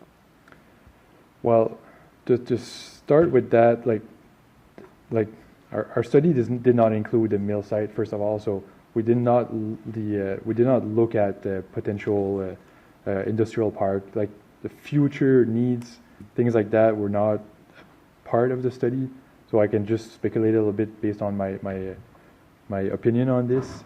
So Bridge Street is 2 lanes right now, so adding traffic on a 2-lane road, the bottleneck would be Bridge Street, not Miramichi Avenue in this particular case.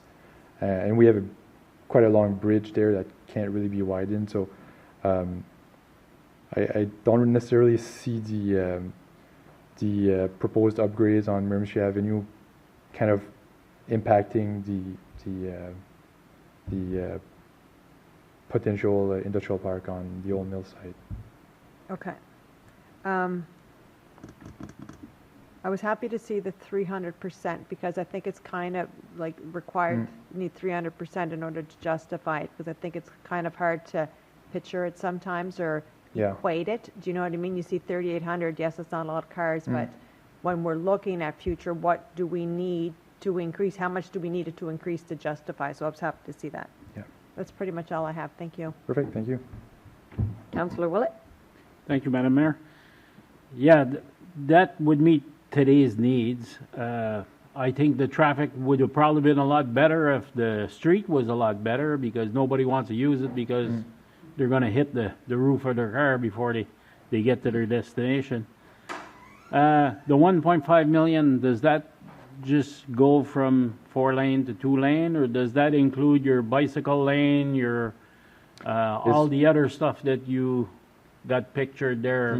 That's a cost difference for just the asphalt, like the additional 2 lanes, I guess. Just the asphalt. And So the rest is all like in another, like we calculated it, but it's not compared. Like I guess, that question makes sense, because if you were to add 2 more lanes, you would remove probably the bike lane and things like that. So the difference might not be exactly 1.5, but it would be in that area. Okay, but we're not 100% sure. Anyways, I'm kind of biased because I'm totally against this. I think it's short-sighted to go to a 2-lane highway in the city where we're trying to promote growth and everything else. And to me, for myself personally, it would be the wrong thing to do, because we're just going to end up costing more to deal with bicycle lanes or with all the green space that they're talking about or everything else. So it's a 4-lane for me. I just want to keep it that way. So that's my comment. Thanks. Right. Councillor Hondas? Thank you, Madam Mayor. Yeah, I just had a couple of questions relayed through Councillor LeBlanc. I couldn't be here today. Just to the bottleneck going from the highway down to Bridge, it wasn't at Victor, it is Foley that it'll go down from 4 to 2? Yeah, it's Foley, yeah. Foley, so that's the one going into the industrial park there? Yeah. The first one, okay. Yeah. And then his other question, I guess we all have this question too. I'm kind of in the same way as Mr. Willett there on this. I'd say that we should keep it a 4-lane. We're not looking to the future if we're not downsizing this. Speaking to different business owners in the industrial park, they see it as a step backwards, not a step forward. So that's just relaying a message. I know that we have a 3-lane on St. Anne's that seems to work fine. There's other 3 lanes in other parts of the province. Caracat has one. I think Shediac has one, somebody was mentioning, and they have as many in and out there. So, a 3 lanes isn't an impossibility. Yes, well, it's totally up to the city. Like we like, maybe the way I speak sometimes, like I say we and things like that, but we as road consultants, we don't make the decision here. We just present data, and we present like a minimum standard that should be respected. Where you go from there, it's totally up to the engineering department here and the council. So. And Councillor Willett did pound up a good point there. So that $1.5 million is just basically to go from 4 lanes to 2 lanes. It doesn't include the walking or the multi-purpose lane, and it doesn't include the bike lane. Yeah, well, right now you have sidewalks on both sides, so I guess not all the way. I don't think. Maybe not all the way. I mean, that exercise could be done. I'm not sure what that includes, but the difference is in the millions of dollars still, probably $1 million, $1.5 million. Because if we were to keep it, say if we went from 4 to 3, there's less of a bottleneck, and then you still have space to do the walking and the multi-purpose. I think you still have enough. I think that would be a possibility too. Yeah, I mean, that's definitely something that can be looked at. And again, like I said, we're not the ones making that decision here. We're just presenting. No, we're just like, when you were asked to do this, did you specifically ask to go from a 4-lane to a 2-lane, or? Not necessarily. I mean, the premise of the study was to look at, traffic data on Miramichi Avenue, and obviously everybody knows that it's underutilized right now, and yes, the condition probably creates that a little bit, but we didn't look at it specifically to reduce it from 4 to 2. We looked at what would be the most appropriate, street layout for that street. Perfect. That's all I have for now. Thank you. Thank you. Councillor Scarry? Maybe I'm not understanding. We're saying that we're going to save 1.5 million to go from the existing road that we have now, from a 4-lane to a 2-lane. What would the savings be if we were to go, say, from the 4-lane to a 3-lane, which having talked to business people in that area and people of that area, there has been some concern of going from 4 to 2, and had asked about doing the 3-lane. What would the savings be for the city based on that? I don't have the number on top of my head there, but you could assume it's somewhere in between the two there, like in between 0 and 1.5 million. So probably right around $750,000 or something like that. And with the 3 lanes, if we did go down to the 3 lanes, there still would be that the availability to do the sidewalk and the bike lane. And again, that's not really figured into the. Yeah, well, right now the road, like the right of way, fits 4 lanes plus 2 sidewalks. So I know it might not be the entire way, but it fits that. So you could fit your multi-purpose trail and a sidewalk in 3 lanes, most likely. Yeah. Thank you. Deputy Mayor Knowles? Thank you, Madam Mayor. Thanks for the presentation. I really appreciate it. It's just that it's been. I'd like to know who relied on what survey back in 1980 or 81. It's been a 4-lane for all these years, and to go to 2, I just want it right size for the future, not for 2 years down the road, for 5, 10, or 20 years.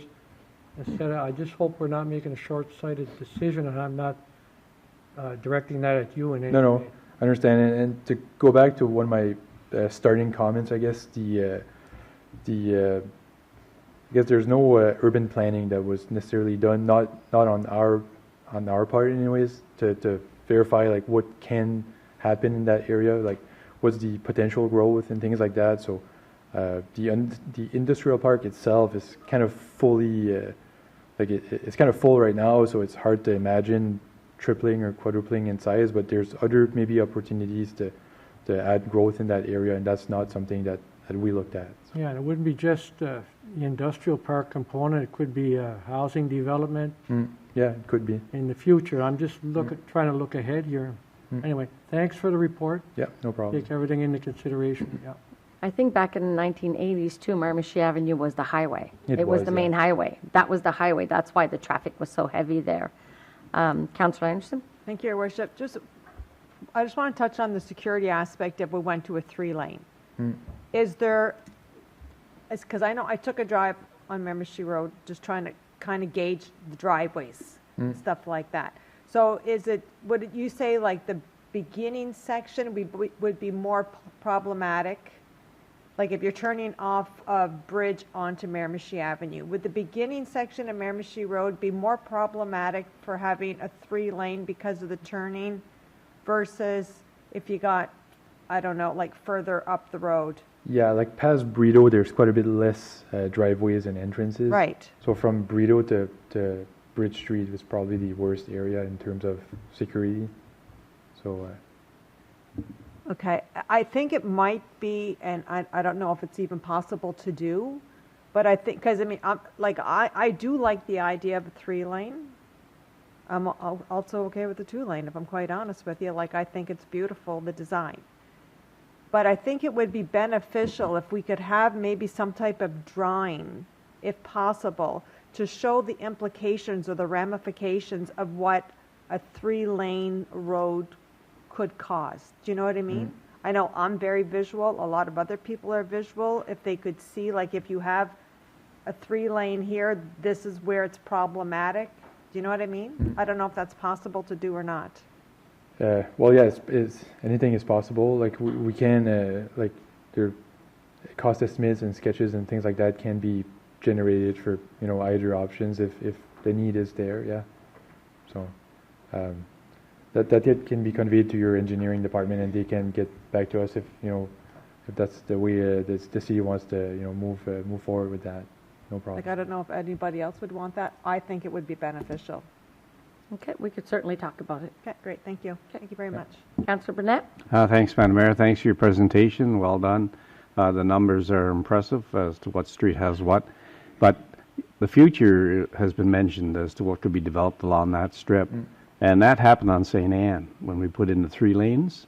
It was barren. And now look at it. Look at the dealerships, the buildings that are there. It's developed a lot. And the 3 lanes, I think, help the people that are spending money there decide to spend money there. So the same thing could happen over in Miramichi. So I like the 3-lane idea.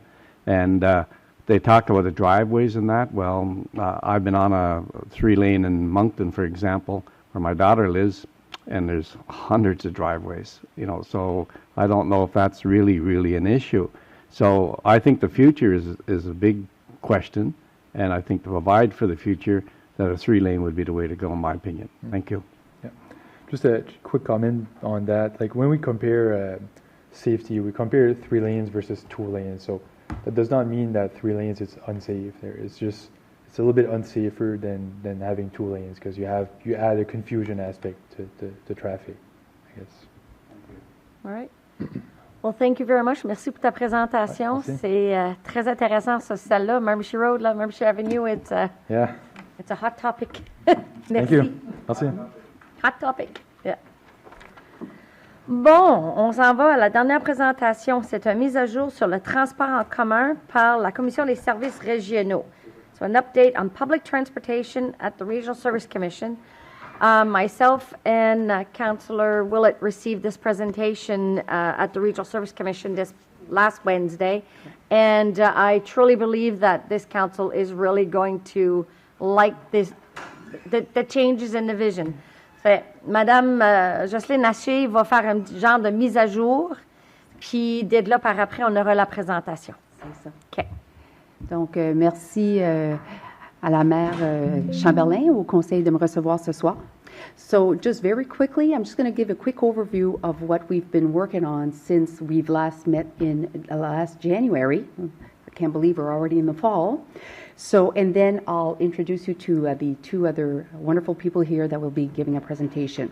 So, first of all, after we met the first part of the year, we were busy preparing the request for proposal for the 10% of the financing of the buses. So that took 45 days that it had to be in circulation, then another 45 days. So we had a good 90, a few months there, 90 days that we had to do that. After that, we did get a conditional approval. So if we get all the other financing, which is all on the go, we'll be able to do the financing for the 10%.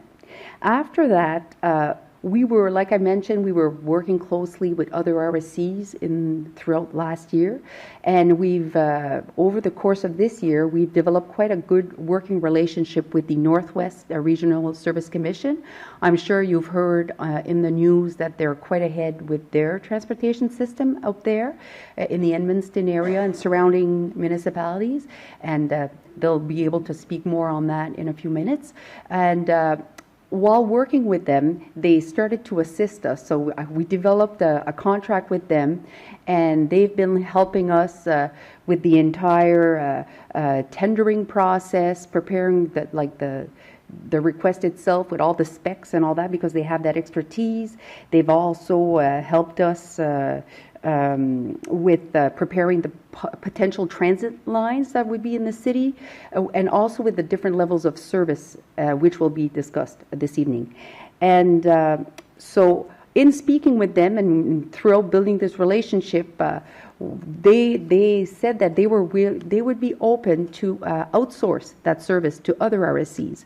So we're in the talks with them, and we're very interested in that relationship. And they're also speaking with other RSCs, such as the Restigouche RSC, because they're very solid. They have quite a great team there in terms of dispatching and all the expertise they have. And we also see some potential and benefits in more cost sharing. So without further ado, I'd like to present to you this evening, we have Mélanie Ruet, and she's the Director of Regional Development for the Northwest Regional Service Commission. She's kind of like Jennifer's twin from a different part of the province. And then we have Olivier Baril, and he's the consultant for the Northwest Regional Service Commission in transportation. And not to really give them any pressure, but they're quite knowledgeable, and here's your opportunity to ask all your questions. Thank you for your time. No pressure.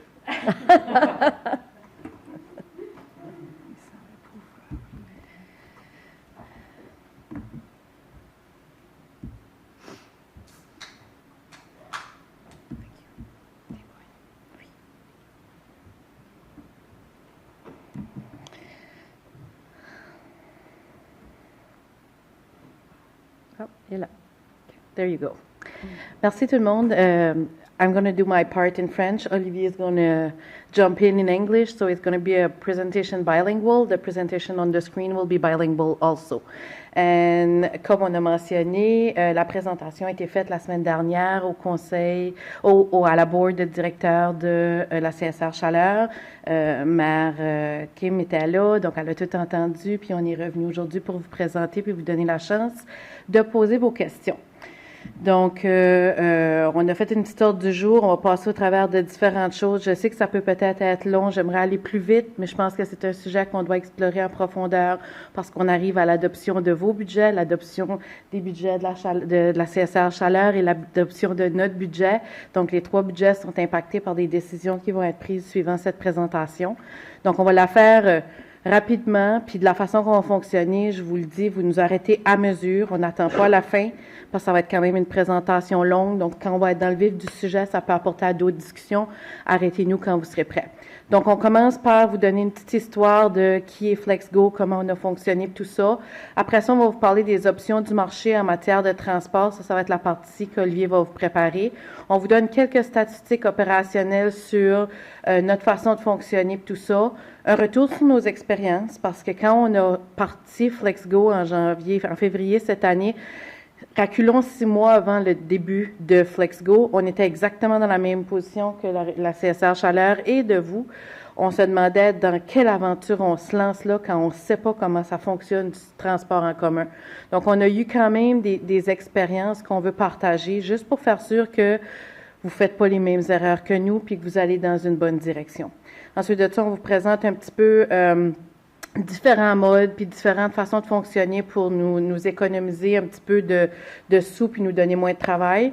On vous présente la proposition de la phase 3 qu'on appelle la possibilité de déployer à Bathurst. Après ça, on fait quelques fausses croyances, des erreurs à éviter, le scénario financier, puis on finit avec une conclusion.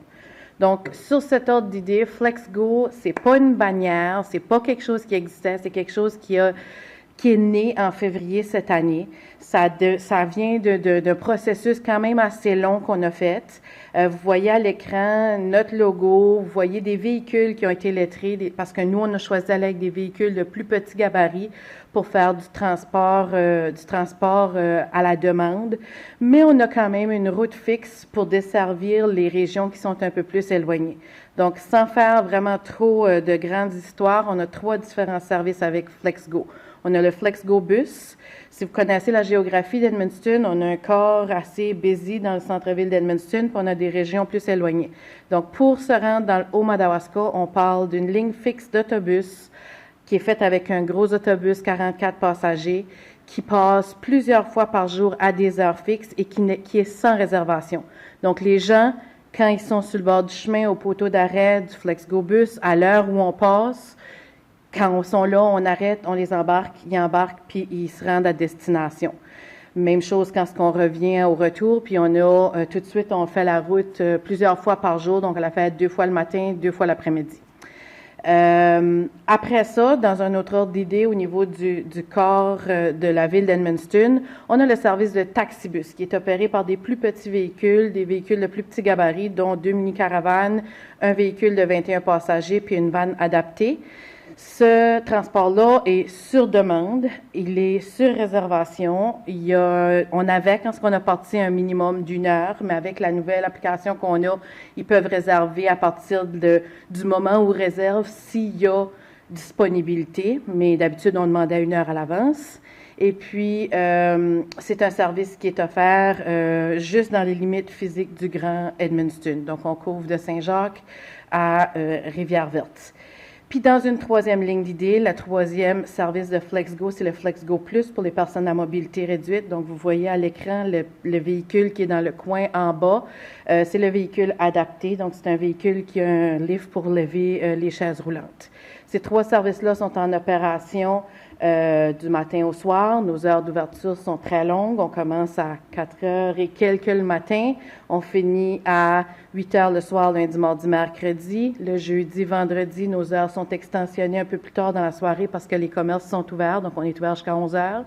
Puis, le samedi, on opère de 6h30 à 6h30 avec des heures peut-être un petit peu plus réduites.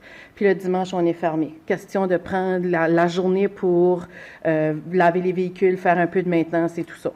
Donc, c'est le service de FlexGo qui est lancé depuis le mois de février cette année. Pour la prochaine slide, je laisse la place à Olivier. Hi, nice to meet you all. I was asked to do a bit of a background so you can know who's talking to you and know if there's any knowledge there. So I've been in transportation since the late 90s. I've done some Canada Games in Sherbrooke, Canada Games in Prince George, Pan Am Games in Toronto. I've been in employee transportation and out west in Alberta where I've led projects like Suncor, Syncrudes, and recently I was Eastern Canada's director for Transdev, where I ran school busing, I ran charter services, I ran paratransit, a bunch of other services. So basically, transportation is my life, and I was asked to help the CSRNO with implementing their transportation service. What started as a week, then became a month, then a year, and now 4 years. So good experience. Learned tons of different stuff along, and we would like to share that. So that's really where we're here. So I want to go over different things. Some are known, some are not less known. They're different transportation model. I know that you were offered to look at a fixed line here before, so I want to cover that. There's not a single one that's good or bad. It really depends on what's the situation, what's the geography, what's the objective, right? So first one is the traditional bus service. So we have a set of posts. Bus runs in a loop, okay, and we go on, different frequency. We could go half an hour during peak services, an hour during off-peak services. Really works really great in 2 different instances. It works great if you have a very busy core, so a lot of volume in a small area. Downtown Montreal, Toronto, great example, Ottawa, big cities, really good because you can move a lot of people with less resources. It also works really good if you have a very long territory. Melanie was talking about we use our fixed line bus service to go to Saint-François from Edmonton. It's an hour and 27-minute run. If I tried to do that with small vehicle, 1 person at a time, it'd be extremely costly. So depending on the situation, it can be a very good service. There's other RSC that have decided to implement a traditional bus service, such as Péninsule, which have a fixed bus line service. Then we have the on-demand transit system. Started couple years ago, 10 years ago now, give or take, in Alberta, Cochrane next to Calgary. Basically, the idea is instead of running in loops, save resources, we're only going to go where needed, when needed, while using the current equipment. So that was the idea anyway when they started there, and using an app so that people service. They've seen incredible results as terms of more people were taking the bus. It was easier to go from point A to point B, less transfers often. So the numbers went really, really good. And a lot of the cities have decided to implement it, especially in smaller cities that may have a bigger territory that costs a lot to cover in terms of a fixed bus service. There's the hybrid service, which is used in most all the big town in the area in Canada go with either a version of that. That includes Fredericton, that includes Moncton, includes St. John, where they have the traditional fixed service, but they also use the on-demand. So what do we use the on-demand for? Well, we can use it for a first and last mile solution. So if you have territories that are really outside of the core, we're going to use on-demand to bring these people towards the core where they can jump in the normal system. Really save on running these loops empty on the outside territories. There's some cities that use it as a off-peak hour service. So 4 in the morning to 7, 4 to 6:30, there's not a lot of people. Instead of running loops, they run on demand. Same thing after 6:30, 7 o'clock at night, till 10 o'clock, till 11 o'clock, till 2 in the morning for certain cities. Also cheaper to run it that way. There's either cities that also elected to say literally, we're going to run a fixed service from 6:30 in the morning to 9:30 and from 3:30 to 6:30 at night, and everything outside of that, we're going to go on demand. The goal, again, saving costs. Anyway, that was the original goal of that, but we created a bunch of new service that people love. So that's the hybrid service. And then there's the mixed service, and it's a bit of what we are running currently, which is a traditional and on-demand, depending on the territory and depending on the zone. So it's a mix of both, not necessarily on the same service, but on separated service running in the same area. So just different services that are available to the bus. And there is not like different consultants going to say, oh, this one's good, this one. That's not the case. Every single one can work. Just depends on what we're trying to accomplish. Si on regarde un petit peu les statistiques qu'on présente au tableau tout de suite, on a mis les statistiques de FlexGo depuis le départ jusqu'au mois de juillet parce qu'on a présenté la dernière fois cette présentation-là, les stats de à où n'étaient pas rentrés. Vous voyez sur la ligne, la petite ligne dans le bas qui est comme en rouge, c'est les stats d'opération du service de FlexGo Bus. Donc la ligne de trajet fixe, on peut voir que ça ne croît pas beaucoup. On a commencé avec 130 quelques personnes, si mes yeux sont corrects. Puis, rendu en juillet, on avait monté les opérations, mais on s'est rendu à 338 personnes par mois. Tandis que, quand on parle de taxibus sur demande qu'on opère dans la région d'Edmundston, on a commencé à 900 quelques personnes dans le premier mois. On est rendu avec du 3500 personnes par mois en juillet. Donc, on peut dire que sur le 20 000 personnes qu'on a déplacées au jour d'aujourd'hui, il y en a 95% qui est du taxibus, puis la balance, c'est en autobus. Donc, ceci étant dit, ça vous démontre que quand le service est plus flexible, comme le service on-demand, que les gens peuvent utiliser pour se rendre plus près, c'est mieux adapté à leur réalité. Ils vont être plus enclins à l'utiliser. Donc, oui. Before we move on, and I know we want to speed the presentation, but I do want to take a second on this one because it's important. So I want to give perspective.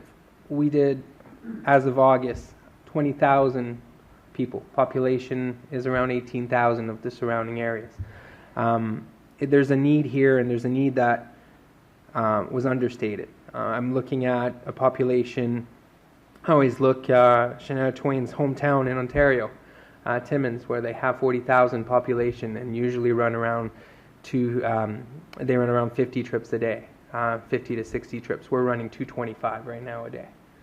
So there's a need because there's no other means of transportation.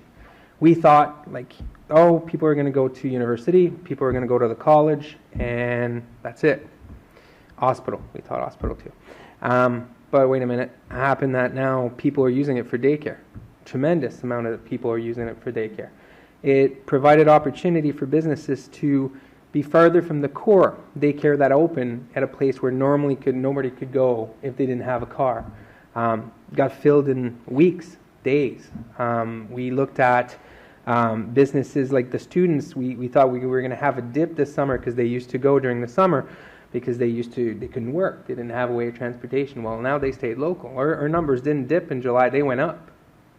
And that's really unusual for transportation that is based on hospital and school. So the numbers were really surprising because we understood that people, they started shopping. They started taking a monthly pass to go take coffees, to go and shop in different places. So we saw a bunch of different stops that have utilization way above what we ever expected. So I think 20,000 in the time being shows that how the service is used a lot in different ways than what we expected. So why is this important? What we're going to cover is if we only cover a fixed line that went to the hospital and that went to the college, we would have never even come close to these numbers, because a lot, and I mean more than 60% of our transportation, is not going to those places. And the student may go there in the morning, but they will go to work in the afternoon. They will go somewhere else afterward. They'll go do their grocery shopping.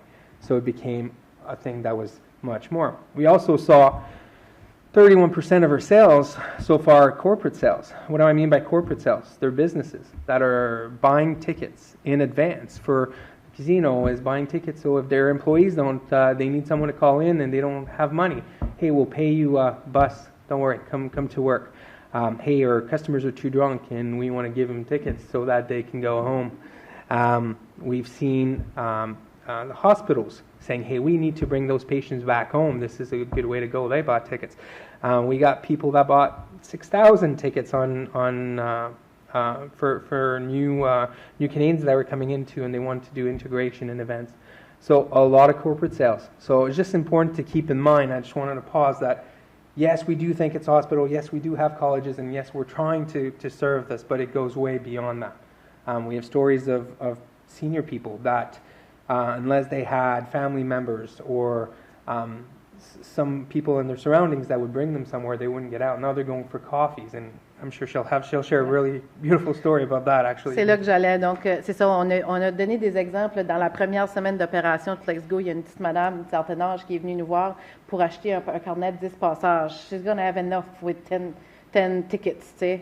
Mais le lendemain midi, elle est revenue parce qu'elle n'avait plus de tickets. Parce que dans la première journée, elle est allée prendre un café avec ses chums, elle est allée faire son épicerie pour la première fois en 10 ans sans devoir dépendre de ses enfants.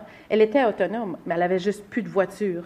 Donc, tu vois, c'est des choses que nous, on n'avait pas prévues parce qu'on disait qu'on le faisait pour les enfants, puis on le faisait pour les personnes qui n'avaient pas les capacités financières de se payer un véhicule. Puis finalement, ce qu'on a réalisé très rapidement, c'est qu'on a redonné une autonomie à certaines personnes qui en avaient plus d'autonomie. Donc, c'est des choses qu'on n'avait pas prévues. Puis comme Olivier a dit, les corporate sales, on les avait pas prévues dans notre budget opérationnel. Puis finalement, on a eu ce beau cadeau-là qui est venu nous permettre de pouvoir atteindre les objectifs annuels 8 mois après le début. Fait que c'était nos objectifs financiers qu'on avait pour toute l'année, qu'on devait atteindre pour décembre. On les a atteints à la mi du mois d'août. So everything that comes in from now on, c'est des surplus financiers. Yeah. Donc c'est ça. It's an interesting story. We're right next to the Service New Brunswick office. When senior people lose their licenses, they send them over. And I had 3 this week alone saying, hey, I can't renew. What can I do? So a lot of different service for sure. I want to take a bit of second on this slide. Again, every service is good. I'm just trying to make sure we understand the growth patterns are different. So this is another CSR that elected to go more on a fixed route system. They had growth. You can see that the growth is there. The difference in the growth is really based on it's a little slower for people to use on the fixed route system. So if we, as a group, decide to go towards that, the key point is expect a longer delay in utilization. People have to get used to it. It has to fit their needs. I think like the key point, we want people to use public transportation. We're asking them to change their life. We're asking them to change their habit. What do you need in order to change your habit? Well, you need to make sure the service is viable. That is going to show up day in and day out, because you're going to not lose work because someday your service is not showing up. Has to be consistent. Can't be 2 days a week. A lot of towns sometimes try to say, hey, we're going to reduce the service because it's expensive. But okay, but if you're offering the service 2 days a week or a certain part of the service 2 days a week, what happens if I work Wednesday, Thursday, and Friday when you're not having the offer? So you have to be consistent, you have to be viable, and you have to be reliable. And this is the key point for people to change their lifestyle. Say, I don't need a car, or I'll only have one car in the family. And so a lot of that has to do with habit. So we just wanted to show that the growth pattern is different, same thing that's seen in our route. We had a growth. We went 200%, but we went from 136 to 336, and we went from 900 to 4,000 almost, right? So just a different speed in terms of that.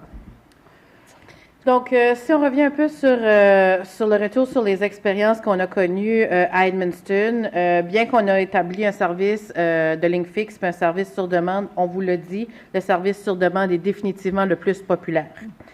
Sur un deuxième point de vue, on a établi chez nous à Edmundston, on a mis des poteaux d'arrêt à différents endroits. On a comme 222 poteaux d'arrêt dans le Grand Edmundston. Tout ça, c'est des infrastructures. Puis un poteau d'arrêt, c'est pas juste le poteau puis l'arrêt, c'est l'entretien qu'il y a, c'est le surplus qui vient après ça. Quand nous, on a pris cette décision-là, lui, il n'était pas encore arrivé avec nous autres. Puis s'il aurait été arrivé avec nous autres, on n'aurait pas mis les poteaux d'arrêt. On les avait déjà dans Infrastructure Canada. On n'a pas eu le choix d'aller d'avant avec ça. Mais si ça serait à refaire, on prioriserait un service porte-à-porte. Puis quand je vous dis, là, le déneigement, là, les poteaux, chaque poteau doit être déneigé parce qu'on est responsable si quelqu'un se blesse sur le trottoir en avant d'un poteau. Alors que si on va le chercher devant sa porte, si ça fait 3 jours qu'il n'a pas cleané sa montée, c'est pas grave, c'est lui qui va l'utiliser dans son propre driveway. So, pour nous, le service porte-à-porte serait à recommander si on continuerait. Puis là, on launch la phase 2 à Grand-Sault, Saint-Quentin, Vallée-des-Rivières, début janvier. Ça va être du porte-à-porte. Il n'y aura pas de poteau. Donc, on le fait de la bonne façon pour la deuxième phase. Le troisième point, prendre le temps de consulter la population entrepreneuriale puis être à l'écoute de leurs besoins pour vraiment être capable de combler leurs besoins. Parce que ces gens-là qui ont des entreprises dans votre secteur, ils vont devenir d'une certaine façon nos ambassadeurs puis ils vont devenir possiblement aussi nos partenaires. Parce qu'on va avoir un point de vue financier à aller voir puis des opportunités de publicité à l'intérieur du service qu'on va offrir. Yeah, just a second on that one. Oui. So, I think like in the first, they had done some initial consulting in our area, of course, but it was just what would be used for, would it be something you, and so we started our first schedule and we felt that didn't exactly fit their shift to what they needed. So we did a first schedule change in June, and we took 6 months to really go to every one of them, sit down and understand what's your schedule, what's your shift changes, what are your needs? Are you operating your own vehicle? Would you be willing to give that up and sponsor us in some ways in order for us to provide the service?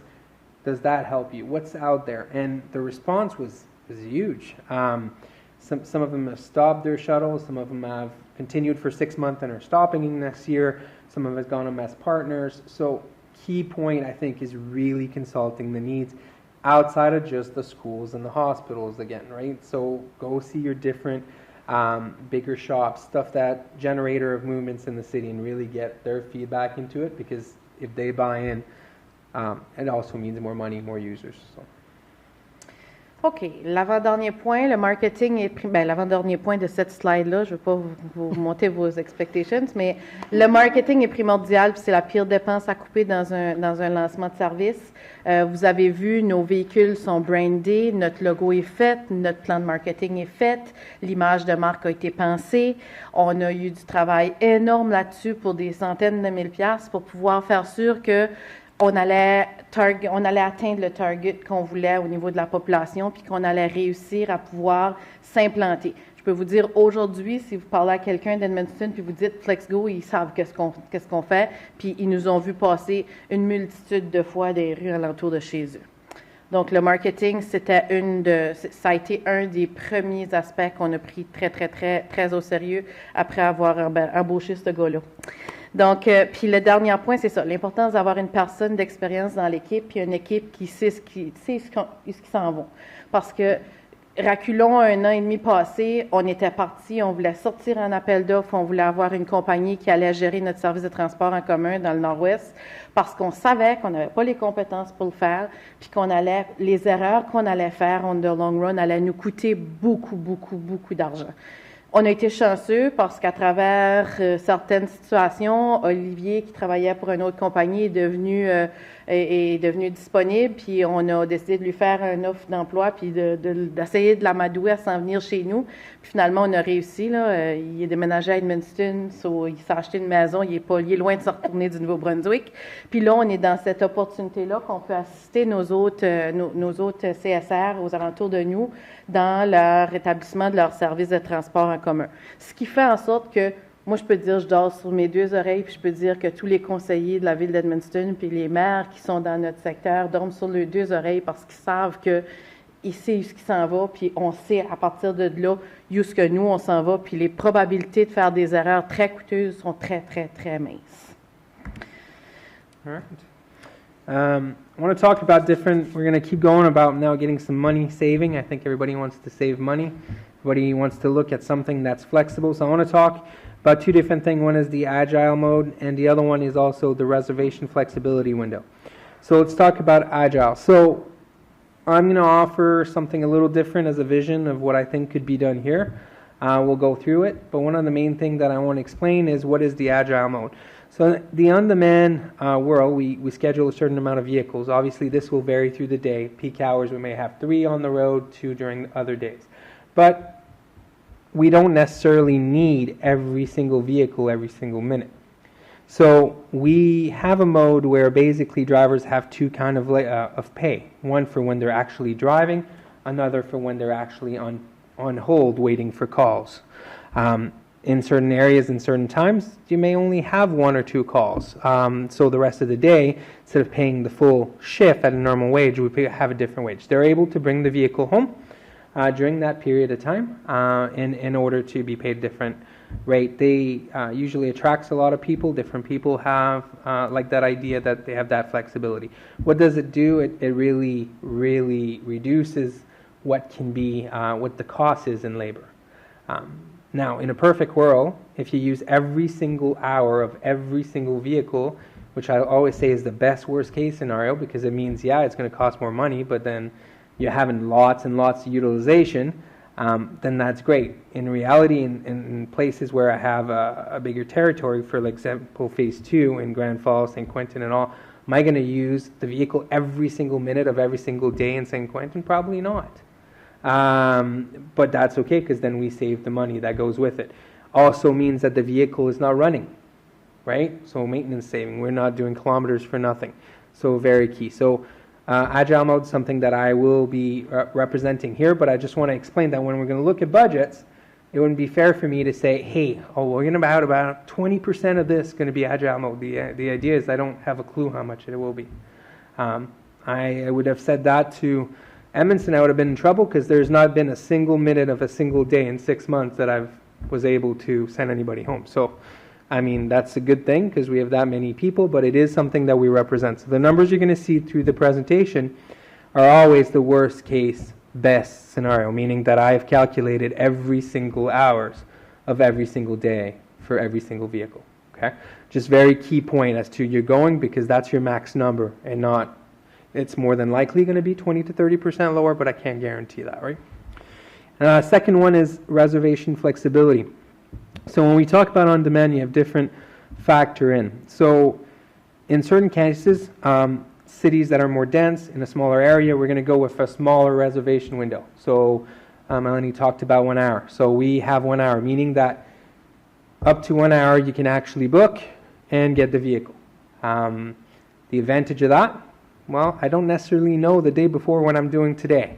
I don't know that my car is going to break down at noon. So if I'm able to reserve on the same day, I'm more than likely going to use the bus more. So more flexibility means more utilization by different rider.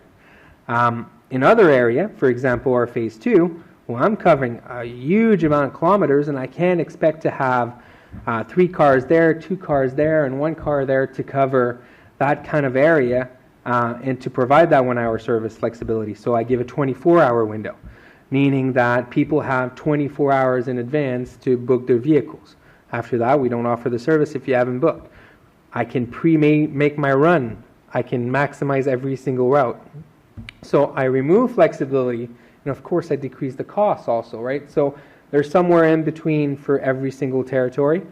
We went with the 1 hour in phase 1, and we went with the 24-hour in phase 2.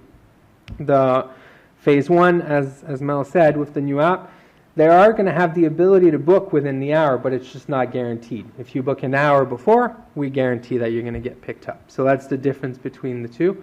I just want to keep that in mind when you make your decision. The more you're going to provide flexibility, yes, the cost is a little higher, but more you're going to have utilization. My recommendation for this area is a 1 hour because it is the core. We have a certain volume that's there, so that's where I would go with. Here's the proposal. Okay, so I propose that we go with an on-demand service, so on-demand full service, so no fixed line, simple on-demand. We're going to offer door-to-door service, meaning we pick you up at your door and we bring you to where you're going. There's going to be 5 or 6, and I say there's going, of course the decision's yours. I'm just going and letting you know the plan. We're talking about bus shelters, so generator of movement places, Walmarts and stuff like that, and bigger place. We now put a bus shelter, and yes, there's a bus stop at that particular location, and there's some advertising and so on that comes with that, so it's advantageous at that level. In this plan, we covered the entire geographical coverage of Bathurst, not only a fixed line.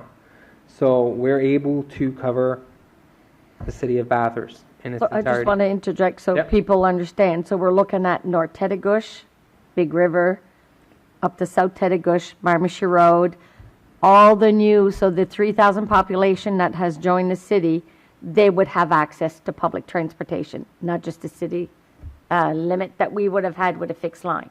Correct. Okay. That is correct. Service hours, so extend service hours where you need it, when you need it. Again, so when I priced the first model, when I checked the numbers on the first model, we were thinking fixed line, 2 lines. We were going to work half-hour frequency in the peak hours and an hour outside of that. That means that each bus would have run 22 leaps a day. That's 1,000 kilometers a day per bus in the fixed route system that was planned. A lot of kilometers, and you can only pick the bus at a certain time, every hour outside of the rush hour. Now you really can book anytime you need it. You need a quarter after, half-fast, 45 minutes, it's fine. You just tell us what time you need it as long as you book an hour before and we'll go get you. So it's that, what I mean by service hours, where you need it, when you need it, and we're able to run all the way from 5:15 in the morning as far as the on-demand, all the way to 8 p.m. Monday, Tuesday, and Wednesday. Thursday and Friday are covered till 10:30. And then we have Saturday, 6:30 to 6:30. Shared operational resources. So we're using different systems such as push-to-talk radios that have replaced conventional CB radios. So we can now dispatch from really far away. I actually used to dispatch air service from Montreal, no problem. So the idea of that is that we're able to create a dispatch office that would be located, well, that is located in Edmundston. What does it do? It saves a lot of resources because a lot of the city, one of the mistakes, and we'll cover it through the mistakes, but we think that a bus service is 8 to 4 and we get somebody to cover the service 8 to 4. Guess what? The bus don't break down at 8 o'clock in the morning. They break down at 4 a.m. They break down when it's cold, when they don't start, when employees don't show up in the morning. So you need somebody there all the time, which we have with the dispatch center, and we get to share the costs. So between us and whoever joins in, shared resources in terms of call taking, shared resources in terms of supervisor, shared resources in terms of director of operation, shared resources in terms of my services, and shared resources in terms of branding, which obviously the branding is made, a lot of saving being that. Shared resources in terms of the app. So that's one of the best examples. Where, for example, if you go on your own, an app will go about 90, 60 a year plus 30 implementation. Because we're doing it together and we don't have to redo a platform, you're looking at a $25K a year fee. So that's an example of all cost sharings that are available to cover that. The dispatch team, just to cover a service like that, to have somebody there from the start to the finish for the hours I mentioned, it's 3 dispatchers full time working that, right? So it's really important to be able to share those costs because we reduce how much it costs. And like I said, I I suggest the same 1 hour on demand. These are parameters that can be tweaked to go along with that. And just to give you a bit of background on how the app works, there's a range, I think there's 700 parameters that we can tweak and peak together as to what's all that makes the run. And that's how we get to the maximized time. So that's the proposal of the phase 3. We look at a launch in January if this is something that works. Yeah. Any question on that before we move on to the next sentence, just because that's kind of the vision of the system? Deputy Mayor Knowles. Thank you, Madam Mayor. How long did it take people, your users, to adapt to, on demand? Obviously, very quickly. Yeah. So when we started, it went right away. Absolutely. Like I said, there was a need, right? So an initial honeymoon thing. But there's a couple of stats that really helped us for people to adapt. So we were at, and we are at 99.1 on-time performance. So to 20,000 calls, 99.1% of the time we're on the time that we said we were going to be there within a 10-minute window. So you used to order a cab, you could wait for an hour and a half before you get somebody. So it's easy to buy in. And when I said about reliability, is that's the key part. What we've seen though, and we've switched app like in a month ago, but what we've seen is in the last 2 weeks, for example, 16% of the calls were booked through the dispatch office, like via the phone. 86%, the rest was covered through the app directly, which that's the transition, if you're referring to a little bit, where they're now starting to use the app directly. And yes, we do help and we're there on the phone, absolutely. But people like to see it, because what happens is, and just to let you know how it works, so let's say you're next up, you're going to get a text saying, hey, we're on our way to pick you up. That means the driver is literally on the way to pick you up. And you're going to get a second text for saying, hey, we have arrived. So you know they're there, you can prep. And after the first step, you're actually able to follow the bus live on your phone if you so decide to. So people know where it is, they know it's coming. And it also gives them an arrive by option. So for example, I have an appointment at 8 o'clock, Cam has the appointment, I can decide to book my trip saying I want to arrive no later than. So the trip will back engineer it to get you to the right time. And even if you book saying I'm ready at 8:50, it'll give you a couple proposal of trips saying, hey, you got this option, this option, this option, and they'll tell you, hey, you will arrive no later than that. And that is at 98.6% for now, so the guarantee of arrival time. Yeah. So that's key because they were able to plan around. So, okay, thanks for that. Thank you. Not a problem. Interesting. Yeah. Councillor Anderson. Thank you, Your Worship. Just a couple questions. So your proposal for our area, on-demand, full service. So that means a combination of the traditional line and the, what do you call it? The, sorry, I'm getting tired and losing my words. No, it's just on demand. Yeah, thank you. So no, what I'm proposing is solely on demand.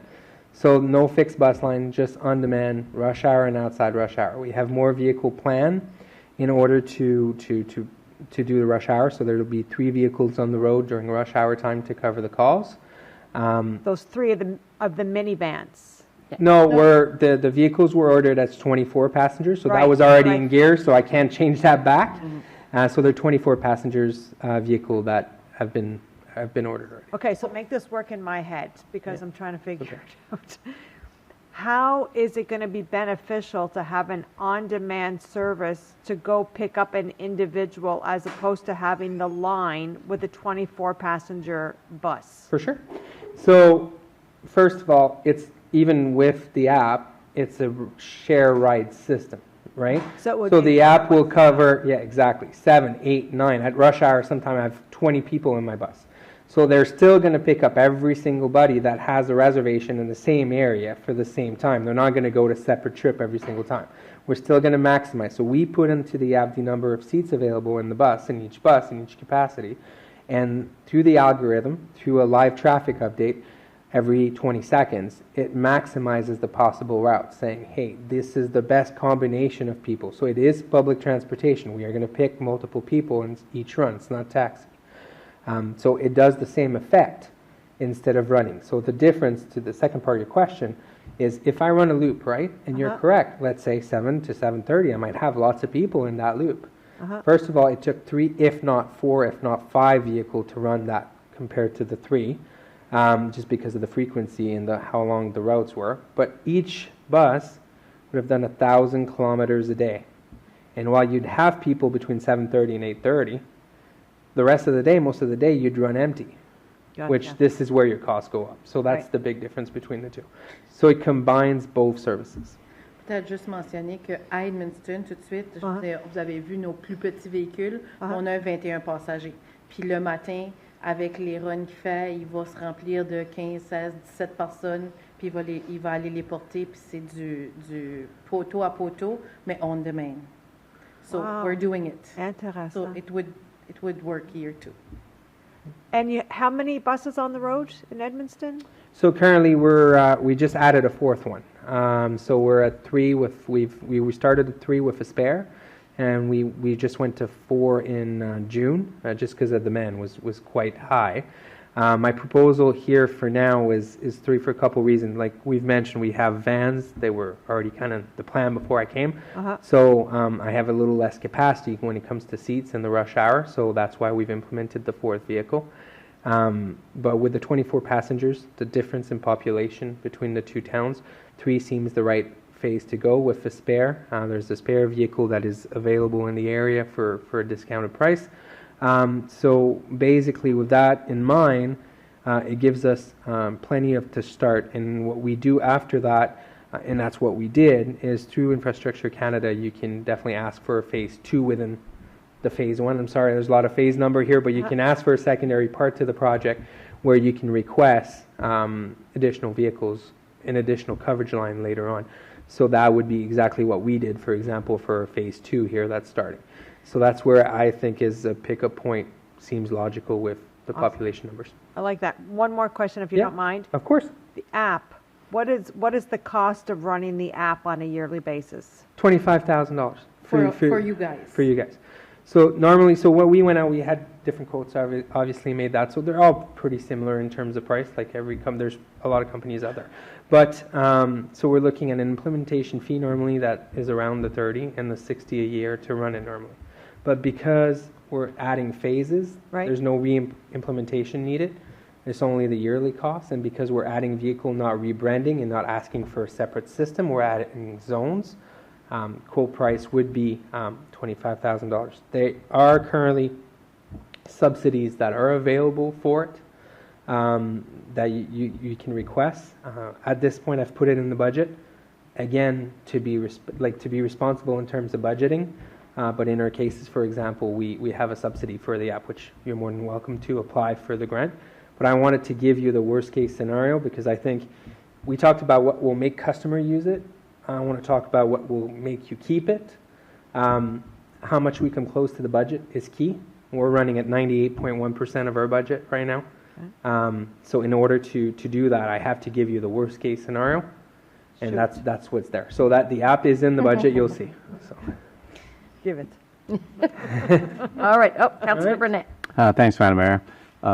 Are you going to build a central terminal so that when somebody calls at 8 o'clock in the morning that they're going to get a heated bus that comes to their doorstep? Yeah. And within time so that you can go to, like Bathurst has got a lot of territory to cover. Yeah, you know. Absolutely. I looked at the territory and we looked at that for sure. In terms of the heated bus, we're using different means, like preheats in bus that keeps the temperature around 5 degrees inside the buses. Even when it's off, we're looking at obviously different methodology to keep the bus up. There is no plan, to my knowledge yet, to have an inside terminal yet. Of course, if that ever becomes an idea, that's great. But the way that the shift or schedule, when the bus gets to the customer, it will be warm. Not a problem in terms of that. There is money set aside for parking in the budget. I want to say again, put the worst case scenario. If the city is able to give us cheaper than what we have, obviously priced out, we're going to be takers. But in terms of that, there is a parking lot, not an inside parking lot, but a parking lot that is priced out in that proposal. Peut-être juste mentionner, dans la région d'Edmundston, on avait fait le même exercice, on avait calculé un parking, puis finalement, la ville d'Edmonton nous a permis de stationner tous nos véhicules dans le parking lot de la force policière. Donc, les véhicules sont parqués dans un parking extérieur, mais sont quand même sécurisés dans le sens que je pense pas qu'il y a quelqu'un qui va faire du vandalisme dans le cours du poste de police. And we will have an office here as well. So we will have an office for people to be able to work. So, when they call, we will have, and then the bus drivers can actually go there for their lunch break. So we will have an actual office here. But then all the dispatching and everything else, a lot of the legwork would be done over there from them. Over there? Where's over like there? in Edmundston. Yeah. Oh, in Edmundston, okay. Yeah. I think it's a very valid point. It was important for us, so we do want to keep the local touch, the human touch here. It's important. So for a couple things, first we want people to go and buy their monthly passes and so on. So there is an office plan here. There's going to be a full person, full time in that office answering calls. So most of the calls that are going to come in here will be answered by that person. Of course, if that person is overwhelmed or has too many calls, it automatically flows into the call center in Edmundston with the goal that people don't wait online. So that is planned in the budget as well. And for serving the vehicles, like they're going to have their issues. Say you have a tire, say you have something wrong with the heating system. Are you going to depend on local service people to do that, or? Yeah, absolutely. So every single piece of the service that we're going to go through, quotes from local people were gathered, be maintenance centers that are here locally. And there is variance. I can tell you your maintenance is way more expensive than it is in Edmundston because we've called every single place that does heavy-duty maintenance here. We have quotes for people to wash vehicles already, because it's important to wash the vehicles. All that's been included in there. We've got 3 quotes on all of them. We took the more, obviously the cheapest option at that particular process in time to make the budget. But once we finalize, yes, everything is done locally here. The only thing that becomes interesting into shared resources is that if your vehicle is down and your spare is down, because it does happen sometime when you have issues, well, we are able to, because we all have the same branding, we are able, let's say there's a maintenance for a week, well, we're able to float a vehicle from one of the other phases. And instead of you having to pay for the vehicle and just sit there all year, you're just paying a daily utilization rate for that vehicle. So we're able to share spare resources between the 3 phases to cover maintenance down and such as. So there is a local spare plan and there is a shared spared strategy to the different phases. Thank you. Thanks, Madam Mayor. All right, we'll go to budget, I think. No. Continue. Okay.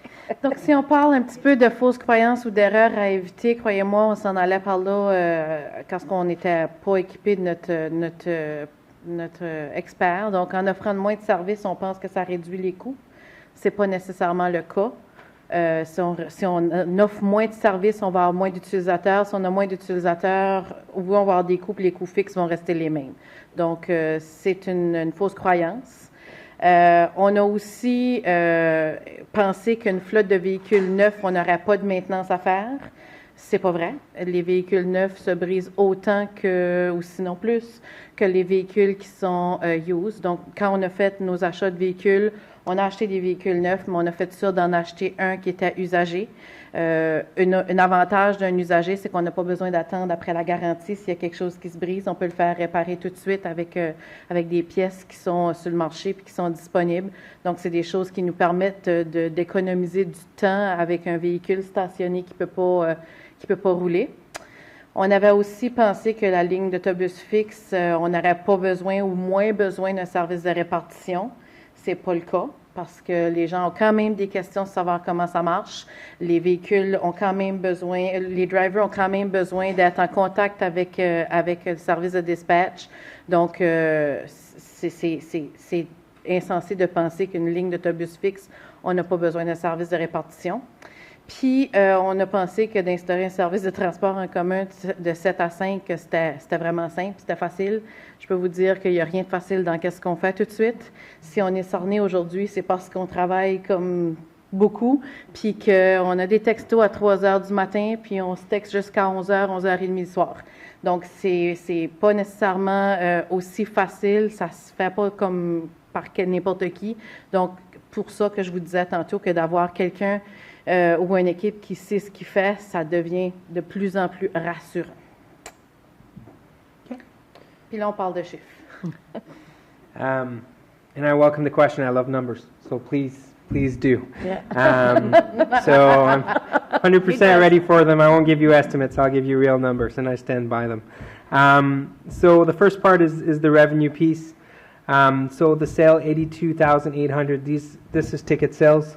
Want to explain a bit of the story where we started in our original study. We were told that we were going to make $8,000 of sales in tickets for the year.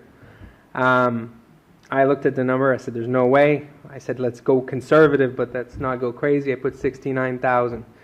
We're 6 months in, and we're at $124,000. So these are extremely conservative number. I didn't want to go crazy. I didn't want to say, "Hey, we're going to match what we're doing in Edmundston right now." But like I said, we're 124,000 in sales 6 months in, just to give you a reference. So I put 82.8 here. Okay, Yeah. Councillor. Nope. All right, I like it. What are you charging for a ticket? $5. So $5. $5 for regular pass, $4 for senior or students with the presentation of a study card or 65 and older, and free for child under 5. Is that a one-way ticket? It is a or one-way. Return. One way, but we have packages where, for example, you're able to buy a 10 passage, so you'll get it for 45 instead of 50. Gotcha. You're saving 1, or 35 instead of the 40. And then we also have a monthly pass, which is completely unlimited, so $100 for the regular, 75 for the reduce. 100 for a whole month. Imagine going to work every day. Jeez, look at her. Just what I pay in gas. I know. Okay. So, good. Yeah, not a problem. Municipalities, this is 221,602. I'm looking at 2026 number. I did put you 3 years of numbers, and I do want to explain a bit of the difference. The third one is the SDR ops. So the way the subsidy works currently for operation, and I'm not talking about immobilizations or purchases, that's a separate budget. This is operation. It's a 40-30-20 split right now, so 40% the first year, 30 the second, and 20 the third, and that's why you could see that number go down through the 3 years. It is going to be essential, and I mean essential, to start right away to have these conversations with different level of government so that that subsidy can keep going and maybe keep at a higher rate. And it's present everywhere across the country. It's just something that we have to work out. And I think that being all together, we have a nice leverage to do so. Especially that the whole province of New Brunswick is doing public transportation. That's correct. Absolutely. So, okay. So that's, again, put the worst case scenario. I didn't put that suddenly we were going to get 40. I kept the 40-30-20 in the outlook. The FASR, and I'm not sure what the English term is for that one. All right. Regional service, thank you. 309,472, and the partnership, 80,000. What is partnership? I want to cover that for a second. Partnership includes two different things, and again, extremely conservative number. The partnership is the deal you're going to make with the different areas in town. We have people like the CCMB in Edmundston. We have the UMCE. We have different businesses that went along too. So that's the partnership. But you also have advertising. So I talked about bus shelter, and I'll give you an example. Bus shelter is like $16,000. We say, well, that's a lot of money. But you're currently, through the Infrastructure Canada, getting a 90% of that infrastructure paid. So your bus shelter ends up from $16,000 to $1,600. And there's 2 panel of publicity that you can make per bus shelter, which, normally is about $3,000 every 3 months. You can even calculate $1,500, because that's what I did. I went very conservative. Times 2, times 4, times 5 bus shelters, and you've paid for your bus shelter in less than 2 months. And obviously they're there and they're available. So we've planned for bus shelters in core area of town, what are movement generators, and I'll be looking, if we move forward, I'll obviously be looking for some input on if I've checked the right movement generators and if there's any ideas here. So that's the revenue in terms of that. I didn't include the subsidies. I will mention them. So in terms of immobilization, we're looking at a purchase from start to finish around $705,000. That includes the bus, the advertising, everything. You would go with an Infrastructure Canada 80%, and the SDR offers a 10% up to the amount that's granted for each request. And each amount varies from different demands in the city. So I've said that separately, just because that's the operation budget. In the expenses, you got labor. That includes all our driver costs.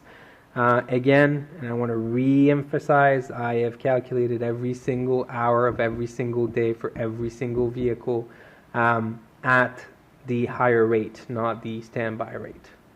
We've got a question. Yeah, Councillor Willett. Thank you. Just to play the devil's advocate here. Yes, I like it.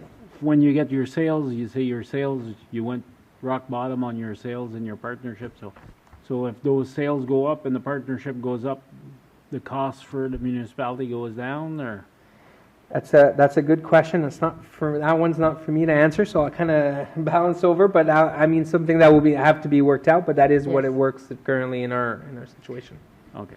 Yeah, that's, I think, pretty much the vision that we're trying to do is to cost less as much as possible. So the more sales we made, everything is meant for transportation. Yeah. So, yeah, exactly. So we can, lower our costs, especially that now with the federal government, they've added the phase. If we need another bus, we're covered 90%. So we just have to cover that 10%. No problem. There's phase continues now. They've applied for another phase. We can buy more buses. Yeah. Thank you. And also maybe a note on maybe the logistics. We didn't talk about that, how it's going to work. So basically, because we hire the labor. So what included in our offer too is we're going to hire people, we're going to train people, we're going to do all that. So what we do is we monthly bill you, right? So in return, what we do is we take your sales, because we're collecting the sales everywhere. We take your sales, and we say, hey, your bill was this for the month. We remove the sales, so your bill is automatically less when it comes to the sales in terms of logistics. Driver support. So driver support as the shared services, that includes everything from your PPE equipment, your supervisor. So we have a road supervisor that's going to come. We have a director of service. You have my services in there. You have your Christmas event for drivers, your safety meetings, all the legislation that come around it is included in driver support. So that's in there. We have the fuel. Just want to know about how we went for the fuel. Normally I take the last 12 months, make an average, put a buffer, and that's the way we go. Little curveball this time around. In April they removed the carbon tax, so me taking the last 12 months wouldn't have been exactly fair. So we took every single month since April. Made an average, remove 4 cents a liter, because that's currently what we have with because of bulk purchasing. Obviously, by getting together, this may increase. And then I put a 7% buffer, and that's where you're at. Now, the next question, before somebody asks, is how do you know how much kilometers you're going to do if it's on demand? And it's a really good question. So what we do is we calculated 18.5 kilometers per hour of movement. We have tons of data so far. That's what we're at. Again, it could be less, and that's great if it's less, but that's currently where we're at. So that's how we calculated the fuel. Depreciation, it's not a common depreciation. What is it is we need to put money aside because we're still going to do a lot of mileage, and these buses are going to need replacement, and it does not mean that Infrastructure Canada is still going to be there with their grant at that time. This is the money to say when those buses are done, we have the money put aside in order to buy new ones, ensuring the survival of the system long term. So that's what depreciation is. We've covered maintenance. Maintenance is in there. It's all local quotes. We cover 2 washes a week in wintertime, 1 wash a week in summertime, and for every vehicle. It includes 2 deep clean a year where we steam the seat, make them pretty. It includes your plate, your insurance. It includes your maintenance in terms of, yes, most vehicles are under warranty, but we still put a 3 cents per kilometer as additional maintenance to the warranty and a set of tires on every single vehicle for each year. We've passed our tires on our minivan in 3 months. To give you, I put my summer tires on the minivans in April, and I changed them in July. So you have to plan for for tires. So that's included in there. Then I'm just going to skip the MO and the car in a second, and I'll come back to it. The fixed cost and facility. There's a certain administration fee there from the CSRNO in order to do the services along with all your fixed costs. So that includes your rent, your electricity, your internet, your parking, and all that. And all these numbers are available in obviously much more depth if you want. This is just a summary page. Be glad to look at it with anybody that's interested. Like I said, I like numbers. IMO and écart. So there's a couple things there. So in there, we do have the 10% that we talked about. So while the IMO is covered, 80 and 10, there's still a 10% remaining from the initial purchase.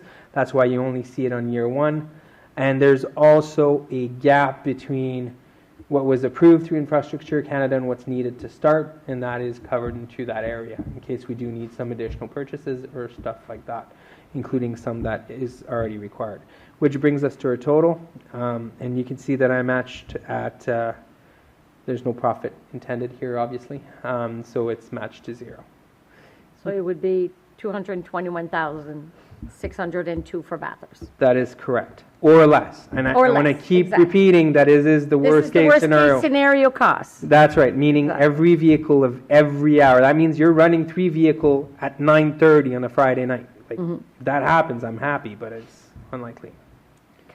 Okay. Any questions on that before I move on to the last slide? Yeah. Councillor Anderson. Just one thing. So all this is, these numbers basically are based, should we kind of merge with FlexGo, correct? Correct. Because I don't think that was necessarily established out of the gate. So that's, we joined forces and this is what we're looking at. Correct. Shared services in some areas. Correct. And I've your caused the other expertise is model. included in that. It is. I've caused the other model too, and I'm sure DCSRNO can share if required. Obviously, it's a higher amount because you don't have the shared services, but you have still required the dispatch team. You still require everything that goes for it. So I did cost it. There's a significant difference between the two. There would be, yeah. But it is available if needed. Okay, good. Thank you. All right. Okay. Well, on that note, le closing, la slide de fermeture, un nom, une image, un service. Notre objectif au départ était d'étendre à l'intérieur de la CSRNO, de faire la totalité du territoire. Notre phase 1 est faite, notre phase 2 s'en vient en janvier. Puis, tout en aidant nos collègues ailleurs, on est en train de réaliser que notre image pourrait prendre une plus grande ampleur, puis pourrait éventuellement couvrir une grande partie du nord de la province. Donc, un nom, une image, un service, c'est quelque chose qui nous tient à cœur. Je pense que c'est quelque chose qui sera à l'avantage de toutes nos communautés parce que, justement, le cost sharing pour vous autres est intéressant, mais pour nous aussi.